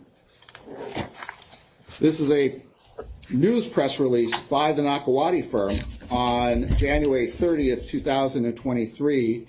And in the fourth paragraph, Mr. Nakawati is quoted as saying, our clients are grateful that the appellate court saw through this cynical attempt by J&J to avoid responsibility. We will press forward to ensure that jury trials resume and these women can have the opportunity for justice they deserve. First of all, in your discussions with Mr. Nakawati, did he express this sentiment to you? I I believe that was the day it happened, and yes, he was Okay. very happy that the Third Circuit dismissed the bankruptcy. 2 paragraphs later, it's plain and simple. Profitable corporations like Johnson & Johnson should not be allowed to use bankruptcy laws to avoid accountability, Mr. Nakawati said. Do you see that? I do. I actually saw him say the same thing in person in Tucson, Arizona at a presentation as well. And did he express those, aside from you seeing him, did he express those sentiments to you? I don't recall that. I remember him celebrating when the Third Circuit dismissed the case. Okay. Now, Mr. Nakawati, at his deposition, he was asked at that time, you believe the bankruptcy laws were never intended to allow companies with hundreds of billions of dollars on their balance sheets to get out from paying victims, and he said, correct. Do you see that? I do. And he says, you were at that time outraged by Johnson & Johnson's conduct in putting LTL into bankruptcy, correct? And he said, correct. You read it correctly, Mr. Okay. Raymond. Now, Just objection, Your Honor. What are we doing here? We're reading somebody else's deposition transcript. I'd like to know as well. sure, because I'm going to get to the negotiations that Mr. Murdica had with Mr. Nakawati in a moment. He's laying the foundation. Yes, Your Honor. All right. Thank you. And I'm not going to go further. He was asked, when you signed the plan support agreement, what issues were you aware of that you believed had to be worked through in order to get a resolution? He said, well, the many details involved a 100-plus page TDP in addition to the plan. Mr. Silverstein, you know, right? I mean, a term sheet is an agreement to agree, right? The devil is in the details. And that's what we're working through right now through the mediators. Do you see that?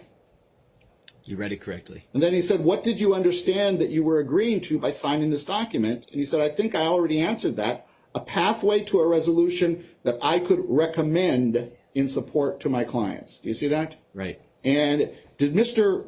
Nakawati ever tell you that he actually recommended voting in favor of the plan to his clients? I believe he complied with the court's subsequent order. That wasn't my question. Did Mr. Nakawati ever tell you in so many words that he had recommended to his clients to vote in favor of the plan? I can't give you a better answer. He told me he complied with the court's order, which would have required him to inform the claimants about his position on the bankruptcy and the plan. Well, it would have required him to comply with the court's order, right? I just said that. Okay. Well, I think you said more, but that's okay. He said, did you understand that you had agreed to support the plan that the debtor just recently filed on May 15th? He said, a conditional agreement with a right to opt out. Do you see that? Yes, Mr. Maiman, we went through this at my deposition. Anybody who wants to withdraw their support can. They're not going to. Everybody's in support of the plan. Okay. Move to strike the answer. Sustained. Did Mr. He's asking you just to read Nakawati, the language and agree. that He's that's- reading great. He's a great reader. I appreciate that. Did Mr. Nakawati tell you in his negotiations with you that he had the right to opt out? He didn't tell me that, but sure, I would tell him that. Nobody's forcing anybody into anything. He referred to the agreement that he signed as a conditional agreement. Did you view it as a conditional agreement? Mr. Maiman, if he wanted to back out today, we're not going to hold him to it. But he's not going to. So this is all irrelevant. Move to strike is non-responsive. My question, sir, is did you view it as a conditional agreement? I viewed it as an agreement the same way I do with anybody I settle with, that both parties are going to keep their word. Okay. Page 156 to 157. Is it your understanding that what you signed is a conditional agreement and gives you the right to opt out of support? His answer, yes. If there's no agreement working through the issues, there's no agreement. But the idea is, in general sense, the pathway to a fair resolution that I can recommend and support to my clients. Do you see that? You read it correctly again. And again, Mr. Nakawati has not told you in so many words that he has recommended to his clients to support the plan. True? That's not true. He's told me he is going to recommend this plan that's on file to his clients. That's different than what I asked you, but that's fine. He's asked, when you signed this agreement, did you have an understanding as to whether you were binding your clients to do that? He said, I can't bind my clients to do that in which they do not wish to do. I can only advise them upon a plan that is submitted for vote. You know, there's anti-solicitation. submitted for a vote and approved by 75% or more if you want 524G protection. I cannot bind my clients. It's the will of the voter and the clients, the victims. That carries the day in this case, should it not be disposed of beforehand. It's not my decision. It's the client's. And each one has a different set of circumstances. He was then asked, at this point in time, whether your clients will vote yes or no in support of the debtor's plan will depend on what happens. Fair? And he says, that's a fair statement. Has he ever indicated to you anything different than he testified to under oath? I just answered these questions, Mr. Maiman. I can't do any better than I've already answered.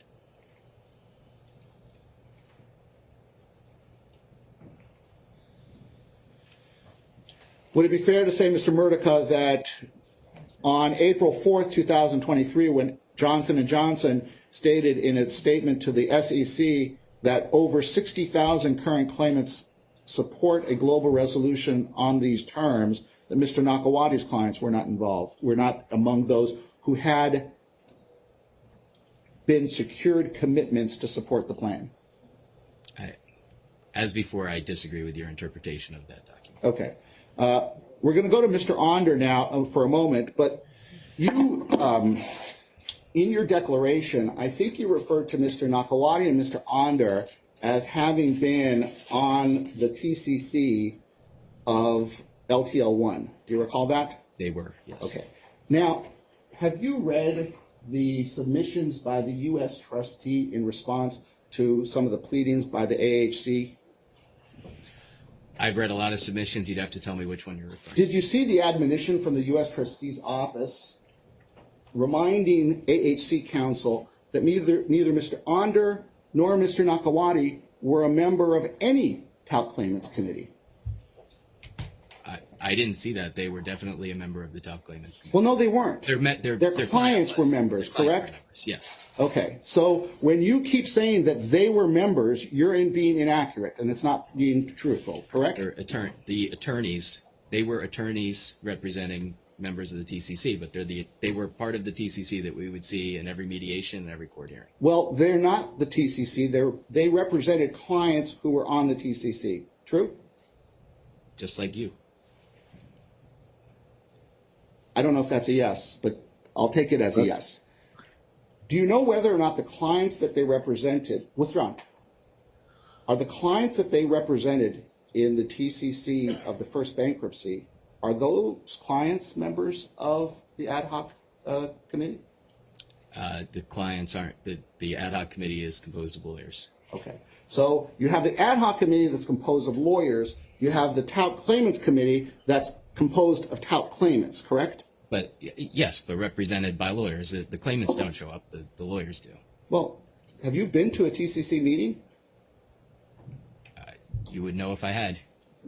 Have you seen the participation of our clients at the TCC meeting? I've only heard about it through, I can't remember who said something about it in court here. It might have been Ms. Richendorfer. So you really don't know to what extent TCC members appear or participate in the TCC meetings, do you? Not the meetings, only what I see here. Okay. Do you know where the TCC members live? I don't. Do you know do you know whether or not they appear by Zoom and they're on here watching right now? I've heard that some of them are sometimes. Okay, thank you. Mr. Onder, you mentioned before that you haven't seen. I think Mr. Winograd asked you, have you spoken to any claimants, and you said it would be unethical. And then he said, but you don't know whether or not any claimants represented by any of these law firms actually will not oppose the plan, right? You recall that? Yeah, I think you have a double negative in there. Can you ask your question again? Sure. You have not heard of any particular claimants either support or opposition to the plan, a particular person, correct? No, I think that you or somebody else brought up one or two claimants in Mr. Onder's deposition. Right. So this was marked as an exhibit in Mr. Onder's deposition, and this was a voicemail from a gentleman by the name of Terry Joe Coddington, who on May of 2023 stated as follows: "Hi, my name is Terry Joe Coddington. My dad is Terry D. Coddington. We're with the LTL Management of Johnson & Johnson talc claimants. Do you see that? Just objection, Your Honor. I think there's been some references to hearsay, and I think is he trying to use an out-of-court statement? You know, I have no basis to know about the authenticity of this. I don't know where this is from. There's no foundation. So this is improper. This was marked as an exhibit, Mr. Onder's deposition. Mr. Onder will be here, but Mr. Murtica made an affirmative statement that he knows of nobody who's opposed. That is not what I I'd said. like to explore that. I think you could explore with Mr. Onder, who will know better. Okay. If one of Mr. Onder's clients actually stated publicly that he will not vote in favor of the plan, and he wants Mr. Onder to stop saying that all of his clients are likely to vote for the plan, that would be the first and only claimant that you know of who's expressed a particular view about the plan. True? I didn't hear the voicemail except when it was accidentally playing at the beginning of the hearing. So yeah, that would be one vote against, and I expect when we have the vote, there will be some votes against. That would be the one and only particular specific claimant who you've heard voiced either support or opposition to the plan. True? It's possible. Okay. We'll go through. Mr. Onder sent a letter to his clients saying most recently J&J filed a plan in court that was significantly different than the terms our firm agreed to support. Were you aware that Mr. Onder sent this letter to his clients? I don't know that I was, but you'll see in the amended plan a lot of changes, and those are reflective of the things Mr. Onder in particular wanted to improve the plan, and we did it. Move to strike everything to after I was aware. Thank you. He then goes on to say, while we are disappointed, we remain in active discussions with both J&J and the two court-appointed mediators. In a hearing held on Tuesday, May 16th, Judge Kaplan, the judge in charge of talc bankruptcy, urged the parties to continue settlement discussions. In his comments, he placed significant pressure on J&J. Do you see that?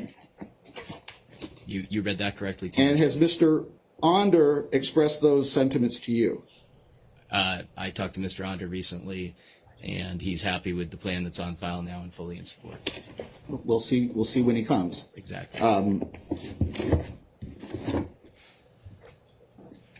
Has Mr. Onder ever expressed to you that his clients have told him that they're in favor of the plan? I would give you the same answer that I gave you on the other law firms. And he's never told you that, correct? Not that he's talked to every single one of them and every single one of them is going to vote for the plan, that he's going to recommend it to all of his clients. And has he told you that any client has told him that they will support the plan? I am sure that they have. You can ask him this afternoon. No, but I'm asking, has he told you that? I don't think so. Okay. And so when J&J said on April 4th, 2023, that it had secured commitments from over 60,000 current claimants to support a global resolution on these terms, that also wouldn't include Mr. Onder's clients, correct? I disagree with you, Mr. Maiman. There's a lot more support than this now. And I don't. Your interpretation of the document is wrong. I can explain if you want, or I can do it on redirect. So I'm going to move to strike the portion that there's more support for this now, consistent with the court's prior rulings. Sustained. Thank you. Now, let's talk a little bit about the numbers here. The numbers here put the Fears-Nakawati claims when the case was filed at 4,956. Do you see that? I see it on the document. And for the Onder firm, 21,099. Do you see that? I see it. And for the Pulaski firm, 6,275. Correct? I said right. And then for the Watts firm, 16,924. Right? Yep. Those are the four largest groups of cases among the lawyers who signed and executed PSAs, correct? I don't know that I can agree with you now because this is missing 5 PSAs, one of which was pretty significant that came subsequent. At the time, at the time, those were the four largest, right? I agree with you. And I added them up and they add up to 49,254. You trust my math? Sure. And I divided that by the total number of claims there, and that would represent 88% of the total claims that had been claimed by J&J as support, right? It makes sense to me. Those are the 4 biggest claim holders. Okay. So now let's talk a little bit about settlements. You were involved before the filing of the bankruptcy. Mr. Myman, let me just stop you for a second. Sure. Do you have an estimate how much longer or at a stopping point? 15 minutes, Your Honor. Kia, how are you doing? Well, we're going to take a break after Mr. Myman's done. Thank you, Your Honor. So to get a sense. Before the bankruptcy, you had been involved in pursuing settlements on behalf of J&J and talc litigation, correct? In some circumstances, yes, I was. Okay. That's not to say that you were the first person who was involved on behalf of J&J in pursuing settlements of talc litigation, correct? I don't know. Well, you do know that cases had settled with J&J and talc litigation before you got involved and were dealt with by other lawyers around the country. If maybe a handful? I don't know how many, but I know, for instance, in 2017, J&J settled talc cases. Is that correct? Sure. I mean, 2018? Mr. Myman, if there were cases, I think there were a few cases settled before I became involved, but okay. we're talking a handful. Okay. They are what they are, right? They are what they are. Okay. It's less than 100, that's for sure. In any event, in 2020, you became involved. And one of the things that we've heard about, but you negotiated master settlement agreements with various plaintiffs' attorneys. And Mr. Ruckteschel asked you about one of them. Do you recall that? Yes. Okay. You also made reference to a proposal or discussions that you had with Mr. Birchfield in the MDL. Is that right? And others, yes. Okay. And the proposal that you had referenced with regard to the MDL, that was for ovarian cancer only. Is that correct? That one, yes. Did not include mesothelioma claims, correct? If you're talking about the $3 billion one, I don't think it did. The one that you called $3.25 billion. I don't think that did. And did not include cases by the attorney generals of the states, correct?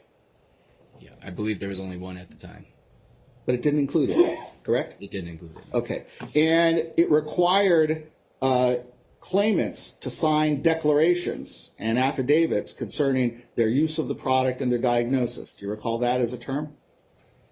I think that was one of the things we were contemplating. And one of the things that was required is that the woman who signed it or their state representative she had passed was saying not only that they had used the Johnson & Johnson product for the requisite period of time, but that they had a diagnosis of ovarian cancer. Do you recall that?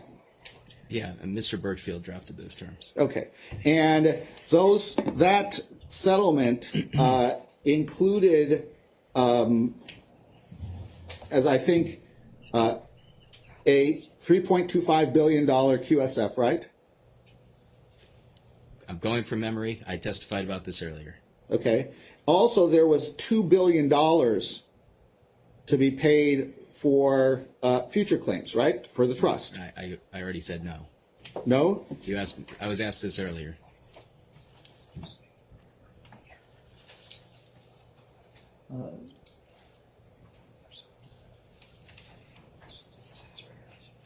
Do you recall that there was an additional $250 million to be set aside for administrative costs? I don't recall that. Okay.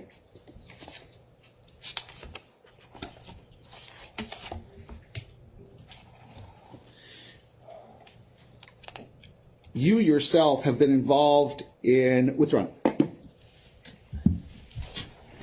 You yourself, in the settlements that you've reached settlements of cases where the allegation was exposure to J&J products only, correct?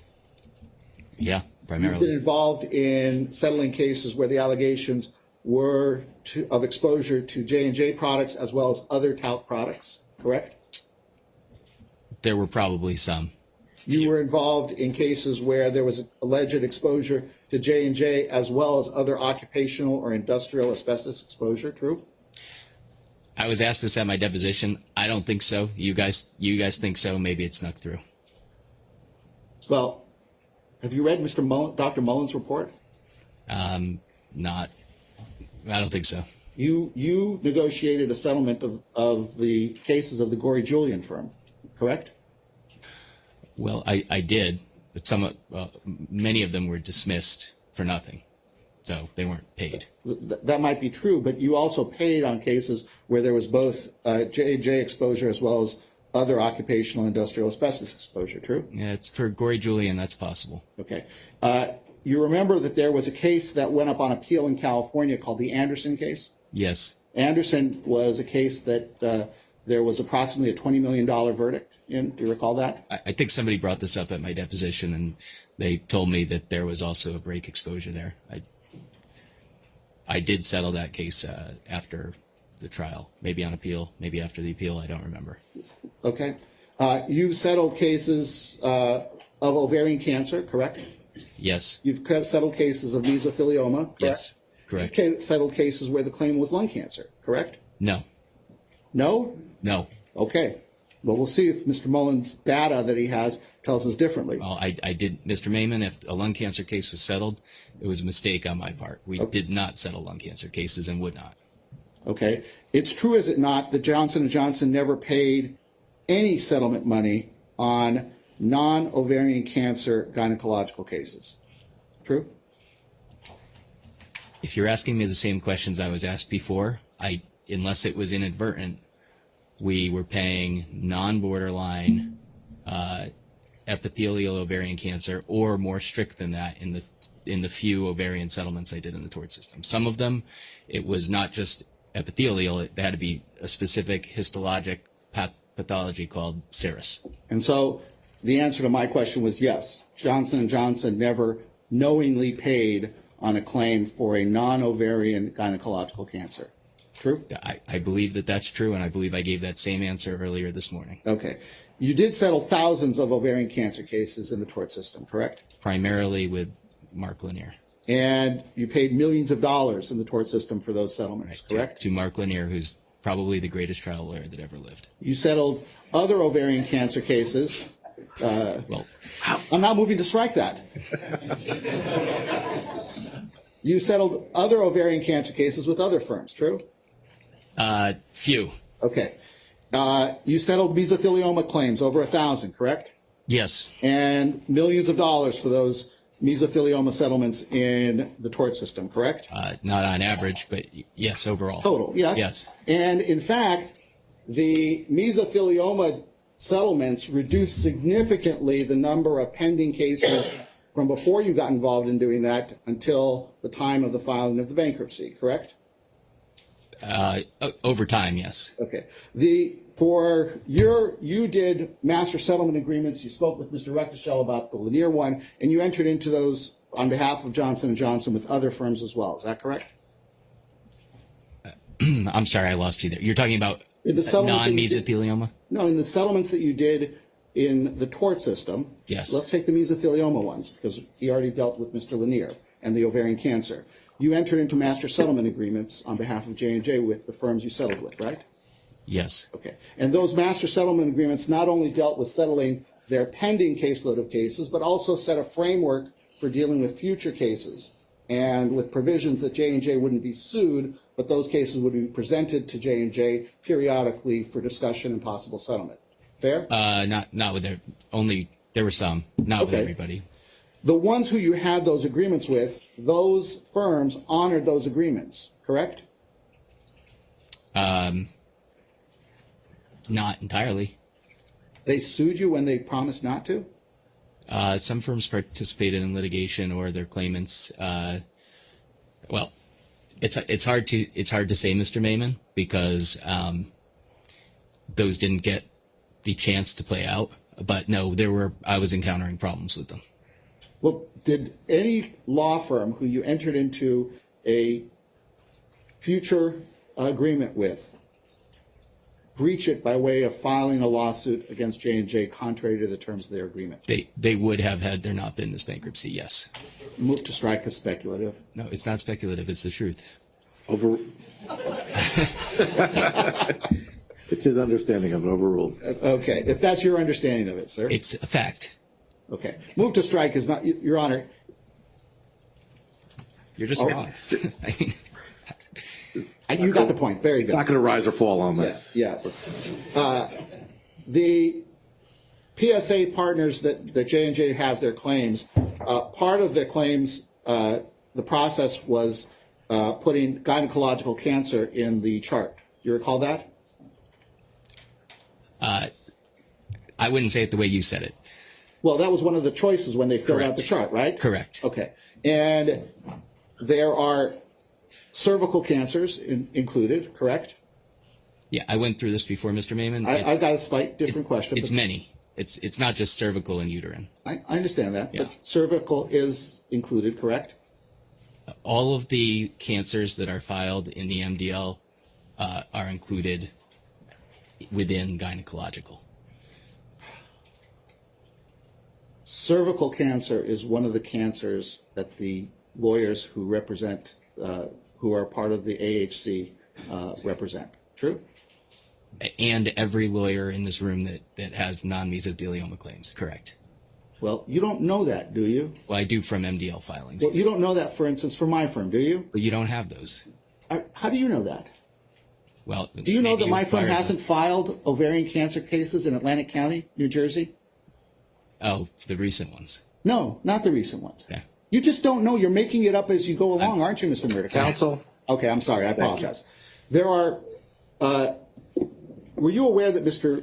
Onder testified under oath that between his 21,000 claims, 9,000 he knows are uterine cancer, 9,000 he knows are ovarian cancer, and 3,000 he doesn't know what type of cancer they are. Yeah. Are you aware of that? Yeah, I saw that in his declaration. Okay.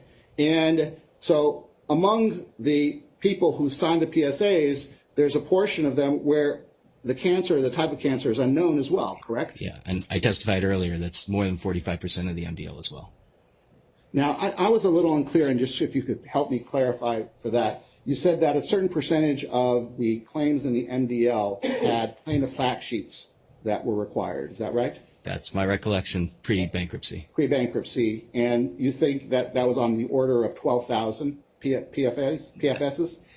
That's my recollection. There was a separate, there was a more specific pool of 1,000 that I think the bellwethers were selected from. So they had That's fine. Let's take your 12,000.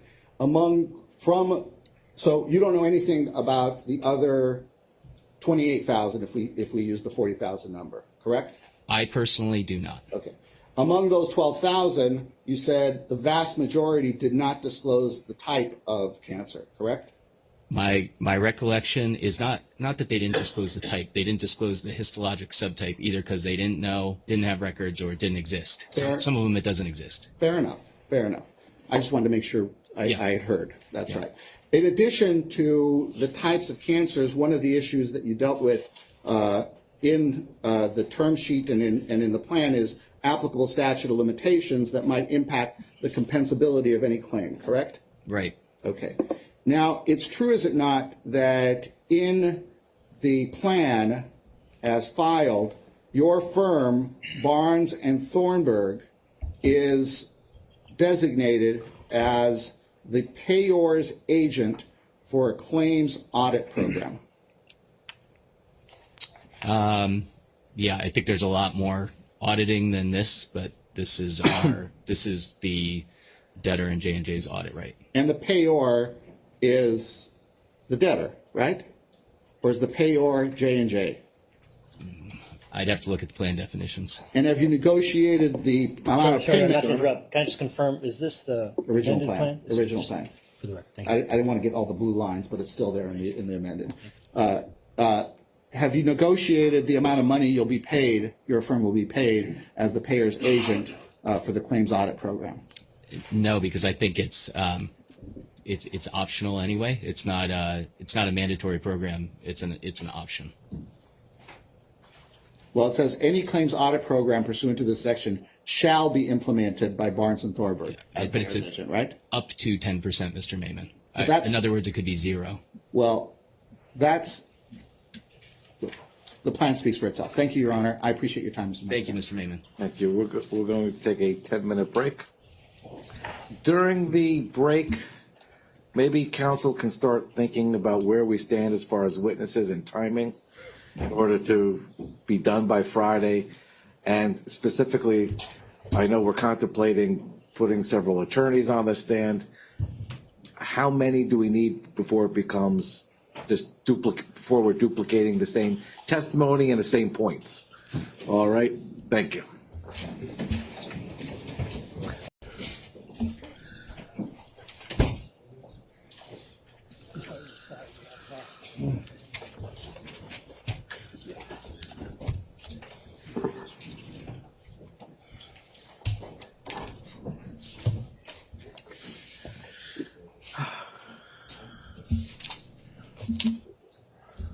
Waiting for Mr. Malone? Yeah, Your Honor, I have a limited amount of follow-up from Mr. Neiman's questions. I could do it after the council goes, or I could go before. It's probably 3 minutes of questions. Mr. Starr? I think I probably have to object. I mean, we have to have some order here. So I don't think it's proper for our council to ask questions and then follow up on other council's questions. I don't think that'd be appropriate. I think it'll move things along, Your Honor, and it's relevant. Other than that, he's going to talk to Mr. Myman, who's going to come back, and we're going to come back, do it anyway. Do you agree not to have further asking questions after this? We're going to put a limit on it. We'll do. And can you just click, Mr. Myman, can you please, Myman, or Meeman? Which, how are we doing this? I told you on Zoom, Judge, anything late for dinner, but mine. Myman, all right, thank you. You've been saying it right, Judge. And I have it posted on my computer now to remind me, and I've known Moj for 20 years. Okay. Well, why don't you, let's start with Mr. Malone, and then we'll go back. Been 5 Thank you. minutes, so I will keep this brief and we'll keep this moving along. For the record, Robert Malone Gibbons, attorney for the states of New Mexico and Mississippi. Good morning, Mr. Murica. Good morning, Mr. Malone. You and I have never spoken before today, have we? I don't think I Never sent you an email in this case or anything else, right? And you've been involved in both LTL 1 and LTL 2? Correct. And you were aware back in August there was a preliminary injunction brought against the states of New Mexico and Mississippi? Yes. And you knew I was counsel of record at that time, correct? I apologize to say I did not. Your charge in this case has been to try to negotiate settlements with both the TAL claimants and the states, is that correct? Yes. And who from LTL has been involved with those negotiations with you? Dan Prieto from Jones Day primarily. So he's been involved in every meeting that you've had with each of these parties? I you talk to pretty Dan a much lot. do it on your own? No, I stay in touch with Dan and John Kim through Dan regularly. But when you have conversations, let's say with Mr. Nakawani, those are primarily between you and Mr. Nakawani? Majid Nachwadi. Yes. Both. Now that Majid is part of the ad hoc group, sometimes they talk with Dan without me. So you negotiated with him with respect to the TAL claimants, correct? You're referring to Mr. Nachwadi? Yes, that's who I'm going to refer to. Oh, yes. And did you at any time speak to him about the claims by the state of New Mexico? I did. And what were the context of those negotiations? When did you speak to him? So it wasn't just him, it was also Ms. Parfit from the Ashcraft firm. Okay. They were co-counsel for the state of New Mexico. And I also spoke to, I called them the Bryans, the Brian McMath and Brian, I'm blanking on his name, who work in the Attorney General's office for the state of New Mexico. I had negotiations directly with the AG's office. But you never spoke to me at any time as counsel of record in this case? No. With respect to the $400 million allocation for the government claims, we'll call them government claims, state claims, do you know who came up with that allocation? It was negotiated. Negotiated with whom? I was negotiated among the plan supporters with input from myself based on my negotiations with Mississippi and New Mexico primarily. And you had agreement from New Mexico and Mississippi and other states as to $400 million? No, not agreement. I could tell you where that came from if you want. I would like you to enlighten us. Sure. As to Mississippi, I went to Jackson, Mississippi. I went to the Attorney General's office. I met with her staff. I had settlement negotiations there and with outside counsel. I stayed in touch with them, as part of negotiations. I had negotiations directly with the state of New Mexico and also with outside counsel. So I had a good idea of what people were demanding. Once there was an ad hoc committee of the other states, I had settlement negotiations and discussions with their representative. I had discussions with the representative for the state of Louisiana, who's not part of that group. I've settled in the last 6 months AG cases brought by the state of New Mexico and the state of Mississippi and other litigation, so I know what they settled for. I know how their talc claims, which are essentially duplicative of the underlying tort claims, compare to those. So I have a pretty good idea of what those claims are worth in the aggregate, and I think that $400 million is a fair negotiated resolution for those. We don't have agreement on that at this point, but those were the data points those were the inputs that were used to get to that number by myself. The ad hoc also. So there's no agreement as to the $400 million number, is there? Not to date. Okay. And when was the last time you had these discussions with the states? I don't know what I'm supposed to reveal. There are ongoing negotiations directly with your clients right now. But you haven't involved me at all, have you? I did not know to. They didn't suggest that you should be involved. Have you seen the objections that have been filed in this case in the motion to dismiss? By you, I have not. Well, you say you read regularly the docket in this case. I try to keep up. I don't know if you read them all, but just in the past 2 weeks, there's probably been 1,000 filings. All right. No further questions. Good morning again. Thank you, Your Honor. Jonathan Ruckteschell again. Mr. Murdoch, for the court's understanding of things, I just wanted to spend 2 seconds with you about epithelial ovarian cancer. Yes, sir. When you settled ovarian cancer cases with the Lanier firm, any epithelial ovarian cancer could qualify if they met the other criteria, correct? As long as it wasn't a borderline. Right. As long as it was a definitive diagnosis. Right. Right. A subset of that large group of epithelial ovarian cancer would be the settlements that you had with like the Cheek law firm or the Gorey firm with respect to ovarian cancers, where they would only be able to settle serous ovarian cancers, serous fallopian tube cancers, or serous primary peritoneal cancers, correct? You have that right. Okay. And so just for the court's understanding, those settlements involved, all of those claims would get paid under the Lanier deal, but there were claims under the Lanier deal that would not get paid under the Gorey deal. That's correct. Great. Okay. Thank you. The current plan contains a criteria that for mesothelioma claimants only, if there is any non-talc exposure, they don't qualify, correct? Yeah, I'm not sure exactly. It's a heavy discount if not. The claims that would be compensated by the plan primarily are those that are historically idiopathic mesos, the ones that have no known cause or known exposure to asbestos. Section, just if this refreshes your recollection, section 4.3.5 submission requirements requires an affidavit of lack of asbestos exposure where the claimant attests that they don't have any other non-talc exposure and will not so allege in the future. You're familiar with that, right?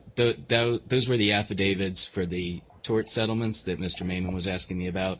That's what the claimant signed in order to settle in the tort system. Okay, and there's the criteria, qualification criteria have the same language. There has to be no non-talc exposure under the plan for mesos. That's to prevent trust fraud, so they don't take a settlement here and then allege that they were exposed to, that they were a Navy boilermaker worker or something like that.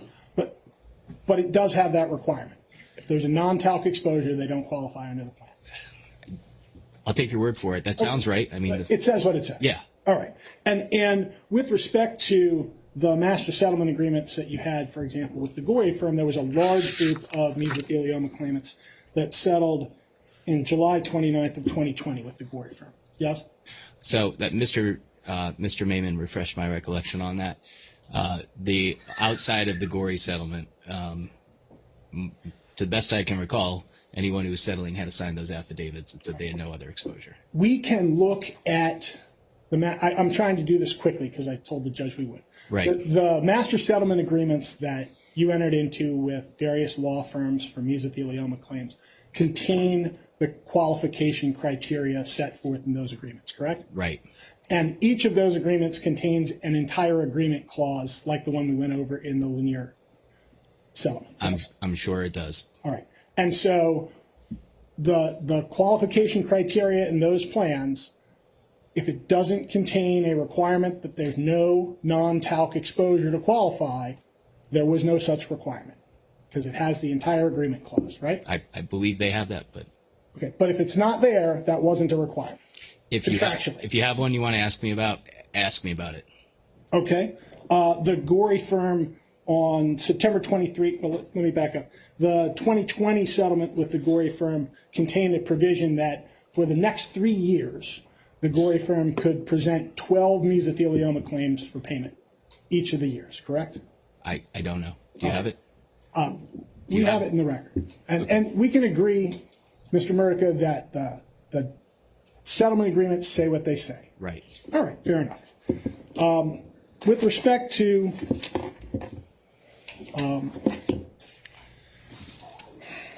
the bankruptcy system, would you agree that from Johnson & Johnson's perspective, a primary advantage of the bankruptcy system and 524G style relief is that a resolution can bind all future claimants to the terms before they have a chance to decide for themselves as an individual if they would prefer to litigate in the tort system? In other words, there are no opt-outs for futures. You can't accomplish a resolution of a latent tort with an unidentified future class of claimants in the tort system today under existing law. It can only be accomplished in bankruptcy. And that's one of a prime advantage of being here as opposed to in the tort system. It's the only way to completely settle talc in our current system until Congress amends 1407. And you would agree that that type of settlement removes from a person who gets diagnosed 3 or 5 years from now the ability to vote on whether that's what they want and the ability to choose the tort system over a settlement.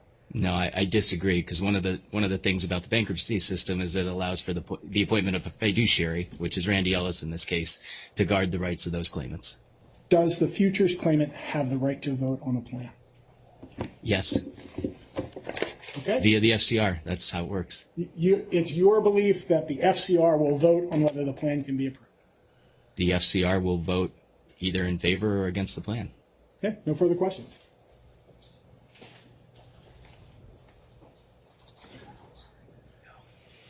I saw you, Mr. Thompson. You looked anxious.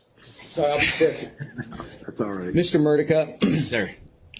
a person that gets sick 3 years from now, we don't know who that is, right? We have no idea who that's going to be with mesothelioma, correct? Today? No, we don't. Yeah, that's right. That person's not identifiable to anybody in this room, is she? That's part of right. Right? Right. And that person, if that person gets to the benefit to J&J of this entire bankruptcy, is that it can capture that person's case without that person's consent, correct? I think it's a benefit to the claimant, Mr. Thompson. A decision made by J&J and claimants today that binds someone that isn't sick yet, correct? And a fiduciary appointed by the court to represent that person, correct? Okay. The person that gets sick in 3 years has no vote in this plan. Is that correct? So I disagree with you for the same reason I just answered those I understand. questions. Thank you. Thank you, Mr. Thompson. Mr. Starner? Anybody else? I think not. Let's not push it. We heard, Your Honor.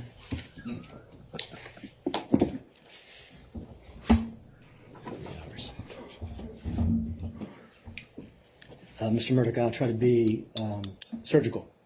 Okay. There were a lot of issues that were raised that I wanted to cover with you. Let me start first with, you had a lot of questions about some of the discussions you had with Mr. Birchfield in 2020. Do you recall those questions? I do. You got a lot of questions about the terms of the proposed settlement that he had proposed at that point in time, right? Yes. Okay. I thought maybe we could take a look at that settlement and maybe clear up a few of the issues that were raised with you. So if we could, I'd like to bring up Exhibit 504. And this is Debtor's Exhibit 504.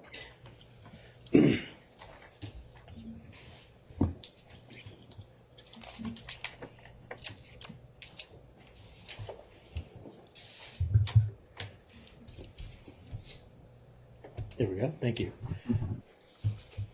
If we go to the next page, well, first off, if you take a look at this page, you'll see it's an email from Mr. Birchfield to you dated September 5th, 2020. Right.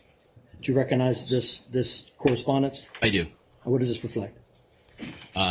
This was Andy Birchfield sending me a settlement proposal. Okay. And who prepared this? I believe Mr. Birchfield and his bankruptcy counsel. Okay. Let's take a look at a few of the provisions I think that maybe some of the cross-examination hit on.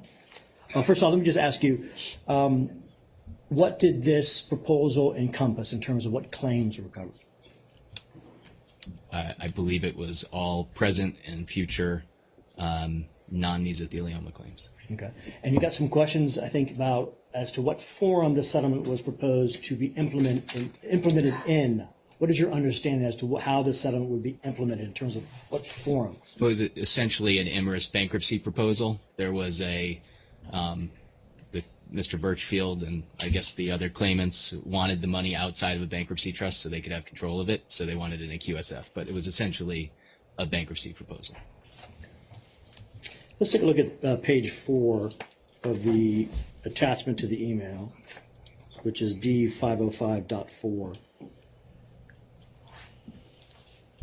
And if you take a look at the definitions, it says there's reference to plan. That's the definition BB. Do you see that? Yes. And do you see reference there to the Imerys bankruptcy? Right. Is that consistent with your understanding of what was being proposed here in terms of what forum the settlement would be implemented in? Yep, that was my recollection. And there's a reference there at the end there to a channeling injunction. What is that?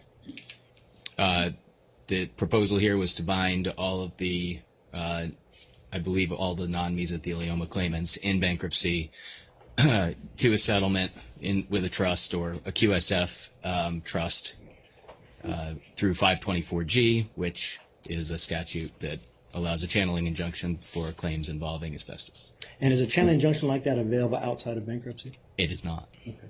And just to be clear, when we're talking about Mr. Birchfield, is he representing any of the members of the TCC? Yes. Okay. Was he also involved with the former TCC and LTL 1.0? Mr. Birchfield or another representative of his firm, I can't remember, represents clients that are part of the Imerys TCC, LTL1 TCC, LTL2 TCC, and his partner is also co-lead of the Talc MDL.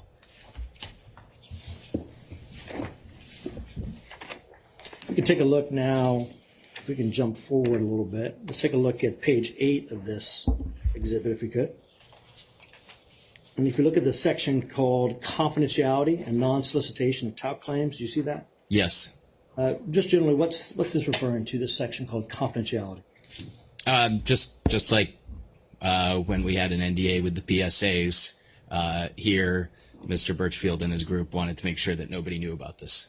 Okay. So you got a lot of questions about the NDAs you entered into in connection with the PSA. I think there was a suggestion that somehow that was improper, that gave non-public information to the counterparties you were negotiating with.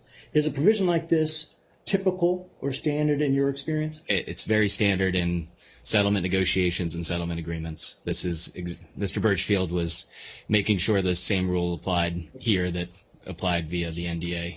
in our negotiations. Right, because these are provisions that he was proposing to you, correct? This was his document and his bankruptcy counsel, yes. Let's go to the next page on, this is page 9, and this is section B, non-solicitation of tout claims. Do you see this? Yes. What is this referring to?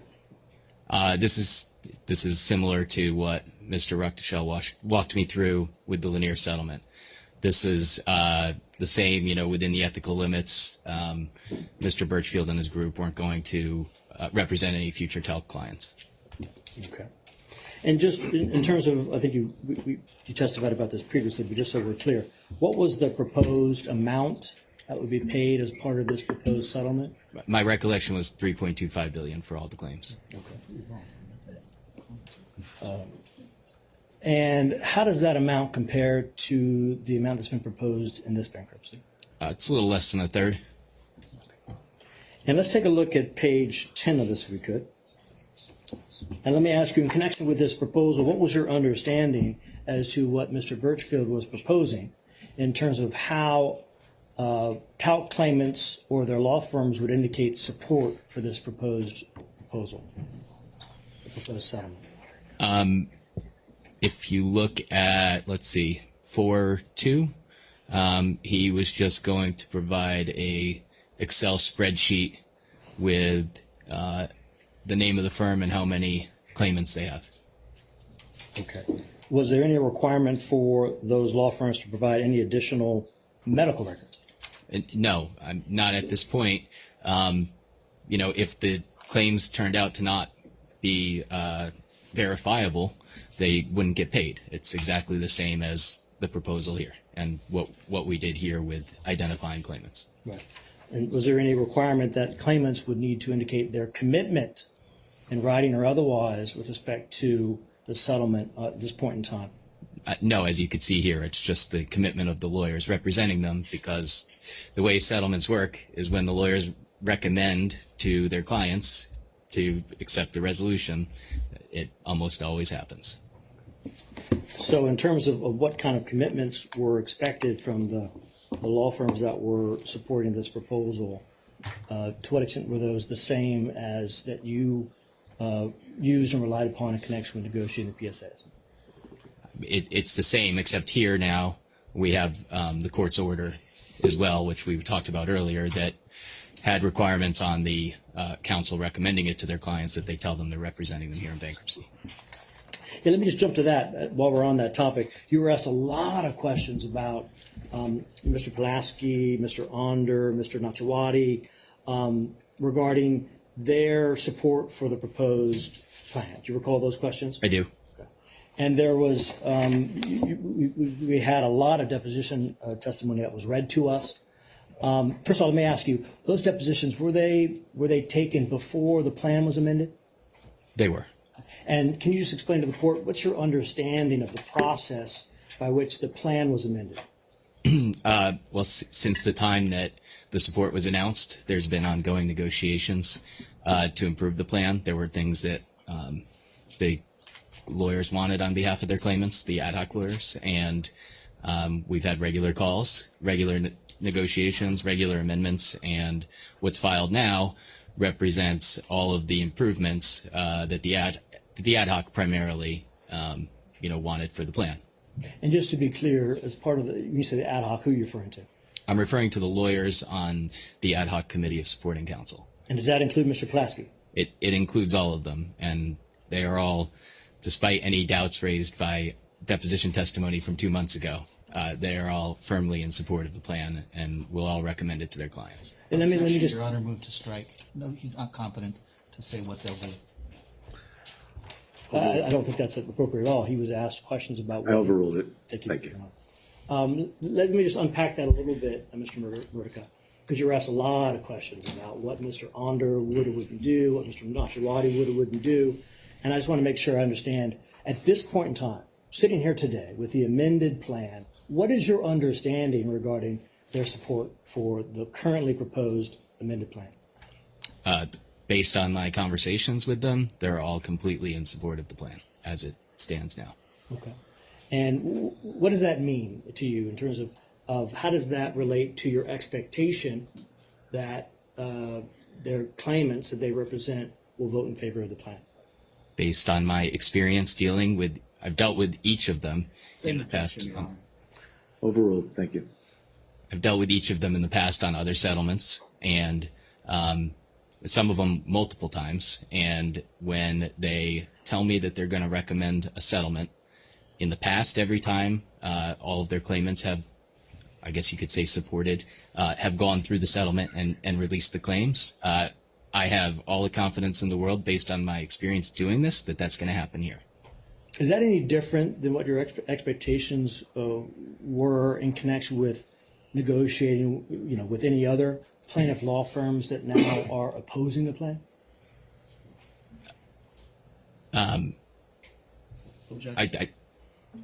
Sustained. Okay. I'll move on.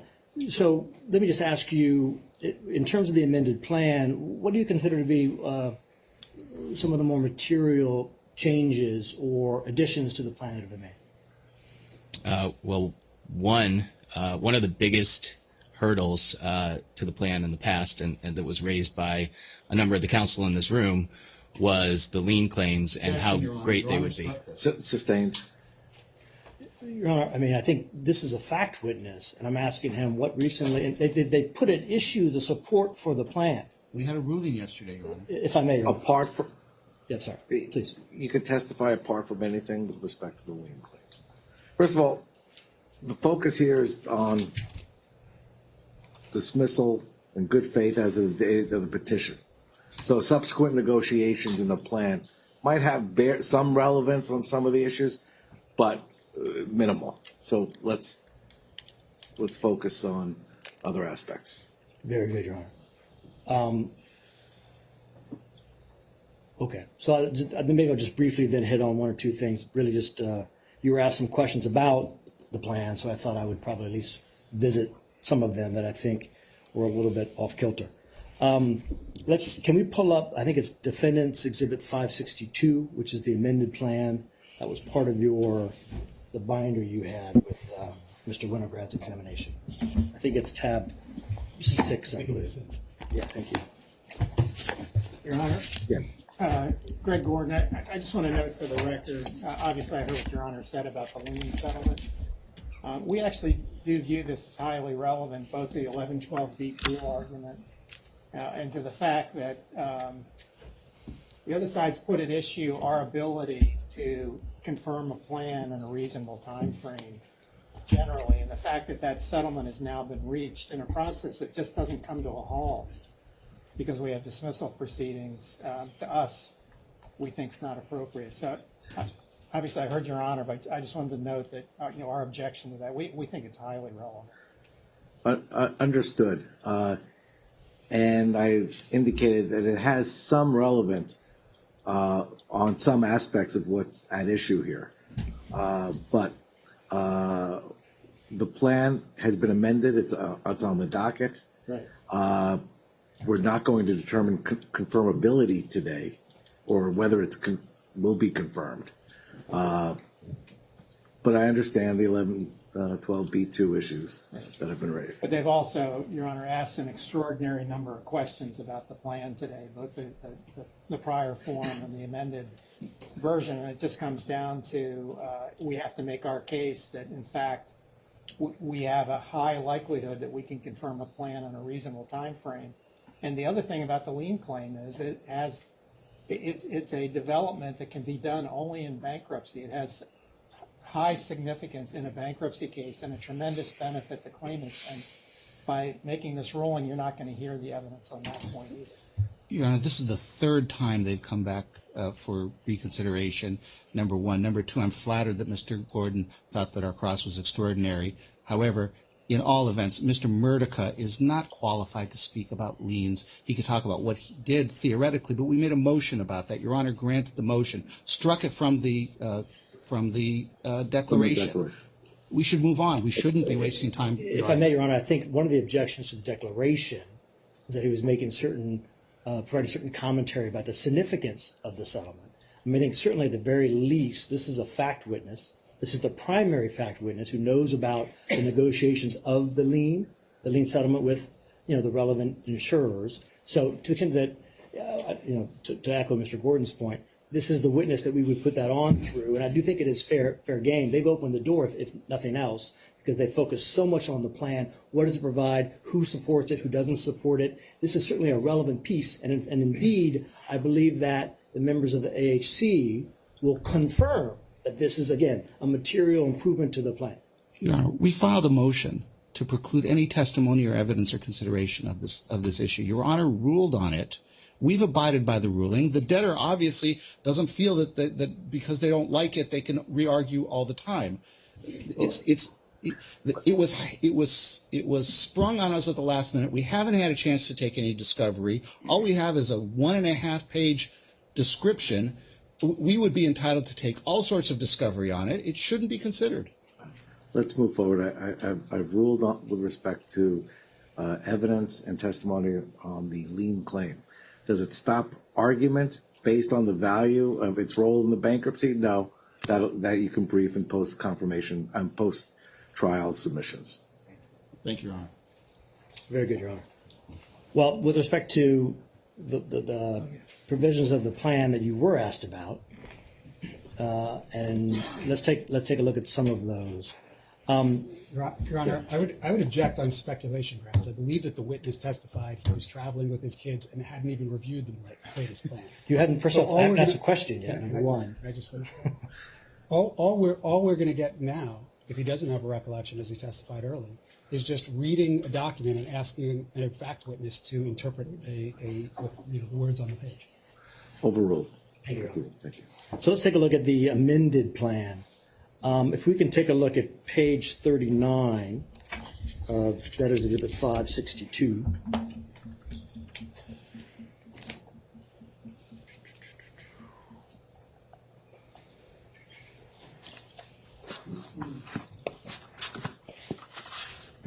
Sorry, strike that. Make that page 45. I'm sorry, what tab is it? This is tab 6 of the black binder, Your Honor. Just tell me when you're there, Mr. Murdica. I'm here. Your Honor, are you there with us? Yes. Mr. Murdica, you were asked a number of questions about this section D on page 45. Yes. Factors to determine cash value of a point. You see that? Yes. And there is, I think, a suggestion that there was something incomplete. There's a dot there and there's something missing here. Do you see that? Right. Okay. Can you just go up and look with me to section C? Yes. See, that's titled Determination of Cash Value of a Point. Yes. You see that? Okay. And then if you just look at that first paragraph, it talks about the trustee assessment of claims. Do you see that? And the cash value of a point. Do you see that? Right. And do you see the types of things that the trustee can take into account there when making that determination? Yes. And so just looking at those two sections, does that reflect factors in connection with making a determination on the cash value of a point? Objection. This was in the original plan. It's not redlined. Put up the red. Put the wrong So document. Overruled. Put the wrong document up. Take That's all. No, I'm looking at it. No, the objection is overruled. It's fine. Thank you, Your Honor. Linda Richardson, Office of United States Trustee. I also object. This witness has stated he's not a bankruptcy attorney. His firm hasn't even, his bankruptcy department hasn't looked at it. And that the question, I believe, calls for an opinion. Right? Wasn't this raised on direct? Your Honor, He was pointed, this was put before him, and he was asked about it, and there were no objections. So I'm going to allow it. Thank you. Thank you, Your Honor. And I said I wasn't sure that anything was actually missing by that dot, and I can see, and I said it might be in the section or the next section, and I see above that there are factors there. Okay. Could that section D, could that be a typo? This was an amended plan that was filed. Sustained. Thank you, Your Honor. Let's now talk about another topic. I think you asked a number of questions on the plan. This had to deal with the retention date. Do you recall those questions? I do. Okay. Let's take a look at the amended plan, if we would, with respect to that. If you look to page 31.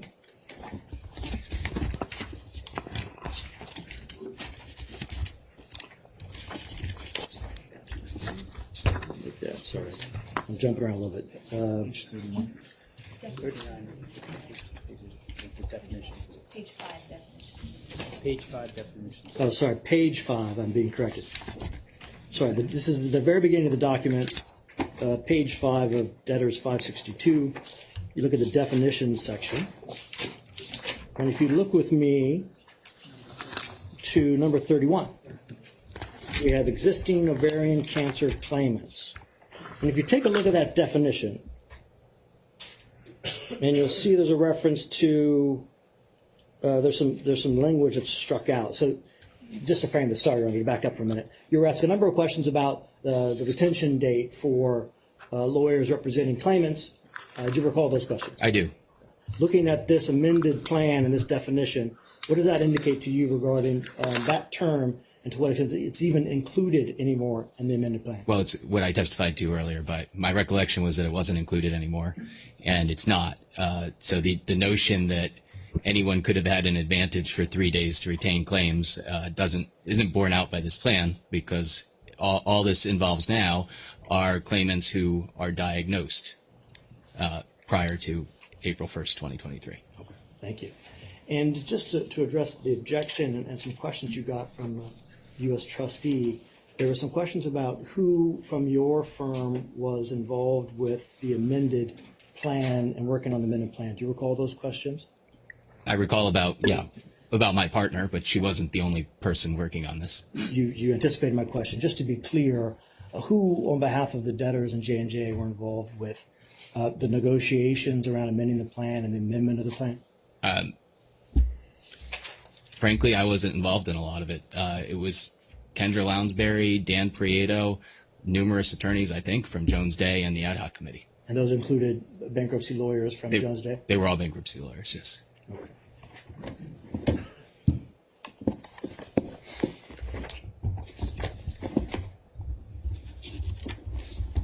I want to back up a little bit. You were asked a number of questions about, some of the diligence you did in connection with negotiating the PSAs. Do you recall those questions? Yes. And so I just want to kind of walk through, what it is that you did in connection with negotiating the PSAs to verify the claims that were represented by the law firms you were negotiating with. Okay. You want me to tell you? Please. First, as I testified to earlier, I have a history with almost all of the firms that are part of the plan support agreements. Aside from that history specific to TELC, I've been trying to negotiate a TELC resolution for 3.5 years. I've had numerous conversations with these firms through mediators, through negotiations outside of mediation. Along the way, I've stayed in touch with them. I've kept track through conversations of how many filed cases they have, how many claimants they say that they represent. I've tracked along the way advertising. So if somebody said, I have 10,000 claims, well, if they hadn't ever been advertising for them or I couldn't trace any advertising to them, I'd have a real question. But these lawyers, the ad hoc lawyers, 2 of them were representing clients on the former TCC. They had 16,000 filed claims between them. And they had been participating in litigation, the majority of them. So I had a lot of background information on who they were, how they operate, whether it made any sense that they had the number of claimants they purported to have. And in your experience as a resolution counsel settling, mass tort actions and otherwise, is that typical in terms of your negotiations with law firms? What they claim to represent in terms of number of claimants? Objection. Relevance. Overruled. Because I'm interacting with these lawyers on multiple torts all the time, if they lie to me, I'm going to figure it out in that tort, and then they're going to have no credibility in the future. These lawyers I've settled cases with before. They've made representations before. They've borne out. They have credibility. I have no doubt that they have what they say that they have. And you were asked a number of questions about what type of information that you get or require from the law firms you're negotiating with. Do you require the law firms to submit medical records to you for their claims? Well, not until the claims are being qualified to see if they're going to pay. But here, normally I would just get the first name, last name, and maybe the date of birth. Here we also required the social security number just to be sure that these were real claimants that they were including and not just names. And how did that compare to the type of information you received in connection with prior negotiations with Mr. Birchfield that we talked about earlier? Objection, relevance. In prior negotiations, specifically with Mr. Birchfield, I just took his representations at his word about how many claimants each law firm represented. Okay. And are you familiar with the intake process that any of the PSA firms you were negotiating with employ? Objection, Your Honor. That's sustained.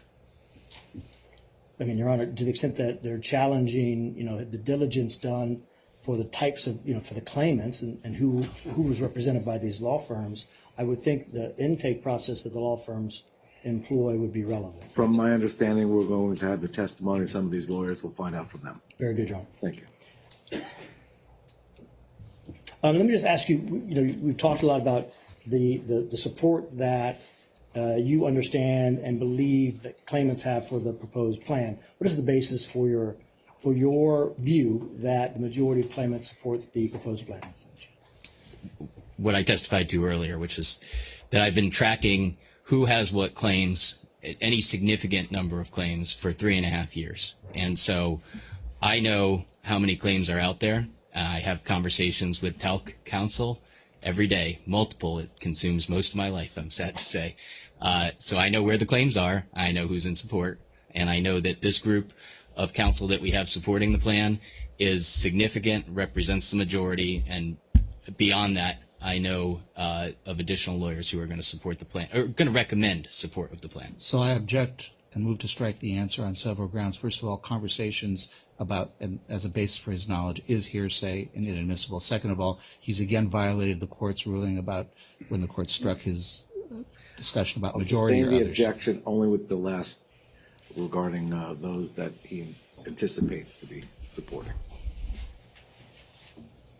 Let me just touch on that last piece, Mr. Murdock. You were asked some questions about other law firms that have indicated to you, law firms that have not signed up to PSA, has indicated to you that they would support the amended plan. I object, Your Honor. If I may. Let me hear the question. But when you were asked to identify those law firms, you declined. So in that context, can you just explain to the court why is it you have concerns about disclosing the names of those law firms? Objection. Sure. Relevance, Your Honor. He refused to answer. Your Honor struck it. And why is irrelevant to why he wouldn't testify in the court's ruling? Explain why, because it involves criminal activity. No. Please. So, the objections are sustained. Let's move on. Thank you. Let's talk about, you were asked a lot of questions about the type of claims that are represented by various law firms and claimants. And do you recall a lot of those questions? I do. Okay. Let's just start generally speaking. What, in terms of the amended plan that's currently on file, how are the claims that are covered in that plan, how are they determined? The claims that are covered in the plan are claims that have been asserted against the debtor and J&J in the tort system, which includes all of the different types of cancer beyond ovarian cancer, the ones that we've been calling non-ovarian gynecological cancers, all the different types of ovarian cancer within that, and mesothelioma claimants. And why did you include those claims? Well, one, claimants filed all these different kinds of claims in the tort system. We can't control that. That's what they filed. They believe they have evidence to support all of them. To me, this is a little bit of a red herring because all of the claims. Objection. Your Honor, if I may insist, the counsel cannot stop a witness during their testimony. Thank you, Your Honor. Continue, please.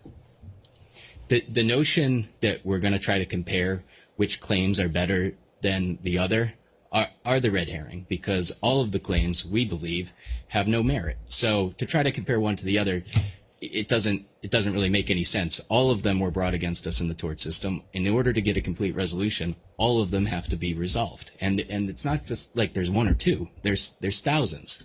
And so, I've heard in this courtroom lots of complete misrepresentations about what happened in the MDL as to Daubert and as to the 702 standard and what claims passed. And there's been representations that these other claims didn't survive Daubert, that they were determined to be non-credible. That's just not true. The only thing addressed by Daubert was epithelial ovarian cancer. And so the ones they're complaining about did Do not. you have an objection? Your Honor, this is just legal opinion. He's now giving his legal opinion on Daubert. That's absolutely not the case, Your Honor. I mean, I've asked him, how is it the claims were determined? This is the basis for the claims they included. Overruled. Please continue. Okay.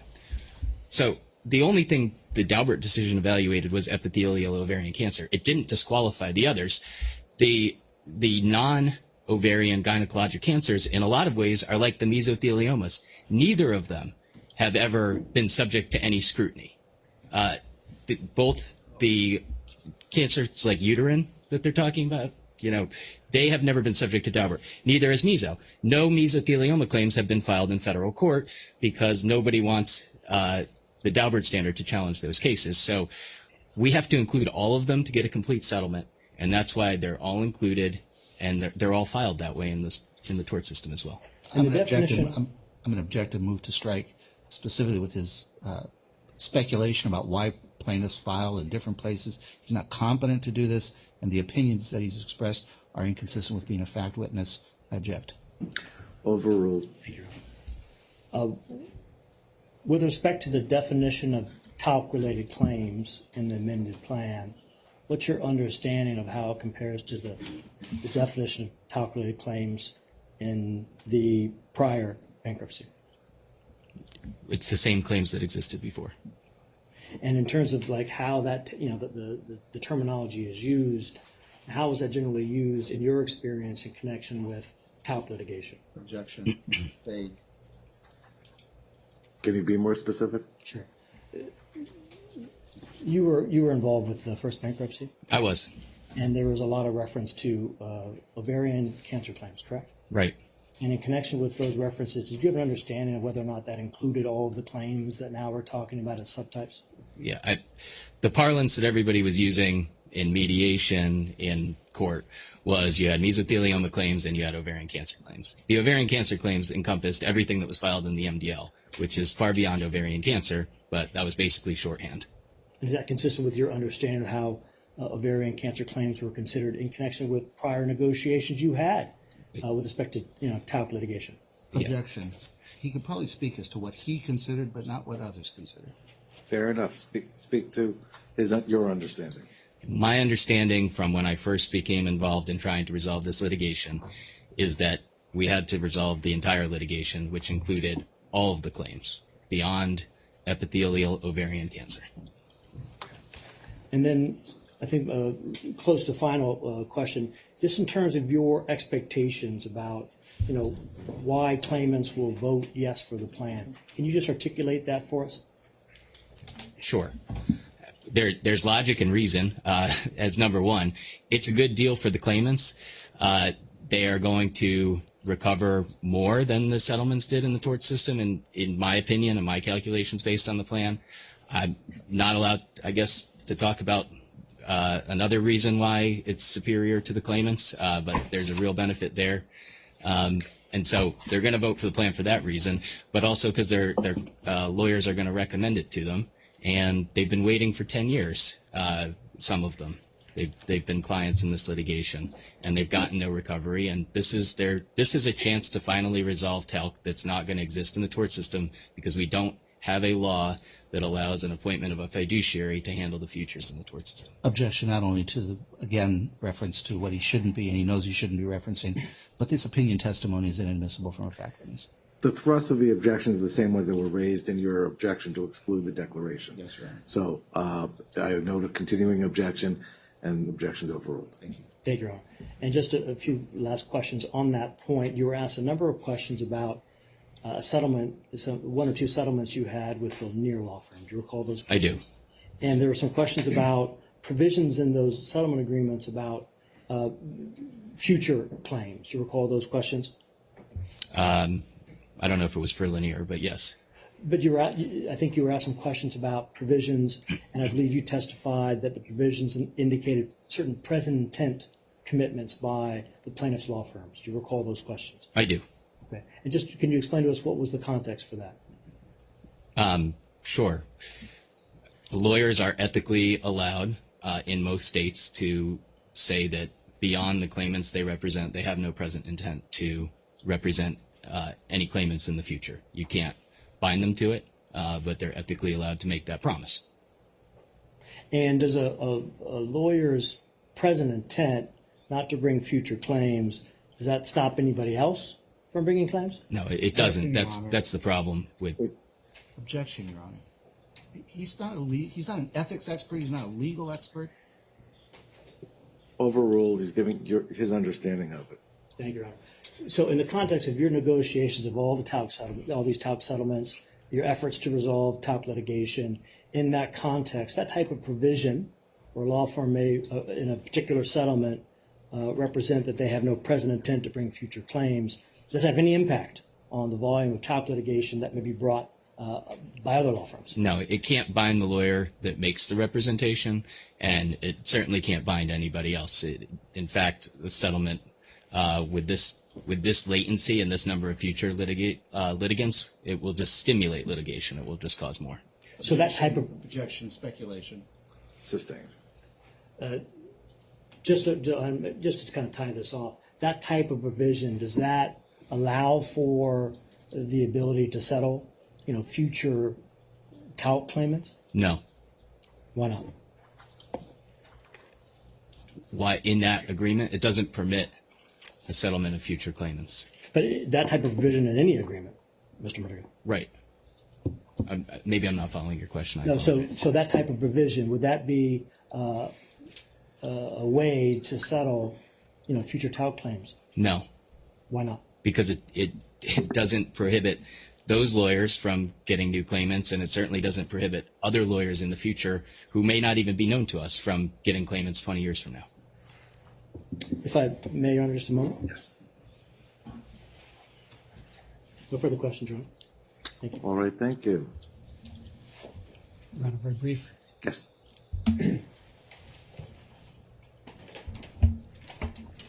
It's been a while since I've been back here.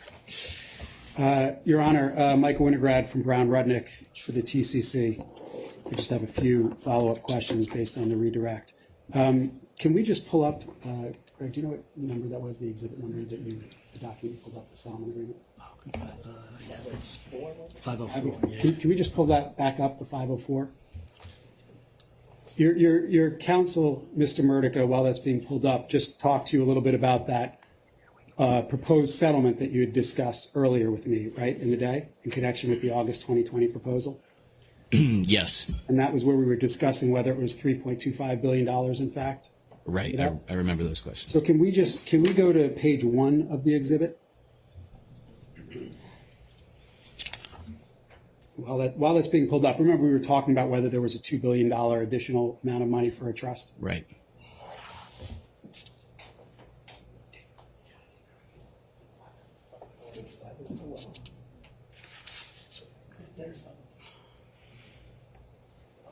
Would you mind, whoever pulled it up last time, could we just pull that same document up? Thank you. You want the exhibit or the email? Just not the email, just the exhibit. Thank you. Thank you. So if you look here on page 1, do you see where it says capital B at the bottom, annual trust payment cap? Yeah. And that refers to a cumulative cap on annual trust payments of $2 billion. Do you see that? Yes. So that's separate from the QSF, correct? It's not. I can assure you, Mr. Winograd, there was never $5.25 billion on the table because only a couple months later, we tried to pass a plan in the inverse bankruptcy for $4.2 billion. I don't know how you're reading it or what you're misreading, but that's not correct. Okay, well, let's go to page 22 if we could. And if you look there at number 1, Mr. Myman was talking to you about a $250 million payment, right? And that's that payment, right? The QSF and Trust Administrative Expense Fund will be funded with $250 million by J&J. You see that? And then it says, apart from the corpus of the QSF and trust, right? I see those words. Okay. And if you look on page 44, please.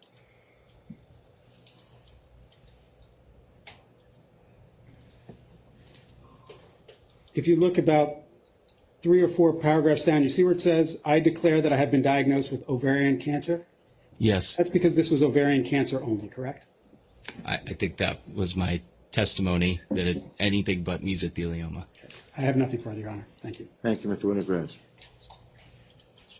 It's quiet. All right. Thank you. You may step down. Thank you, Your Honor. Thank you, Mr. Murdica. We're going to take a lunch break. Let's come back at 12. Let's start up by 1:30. All right, folks? Thank you, Roger. Thank you.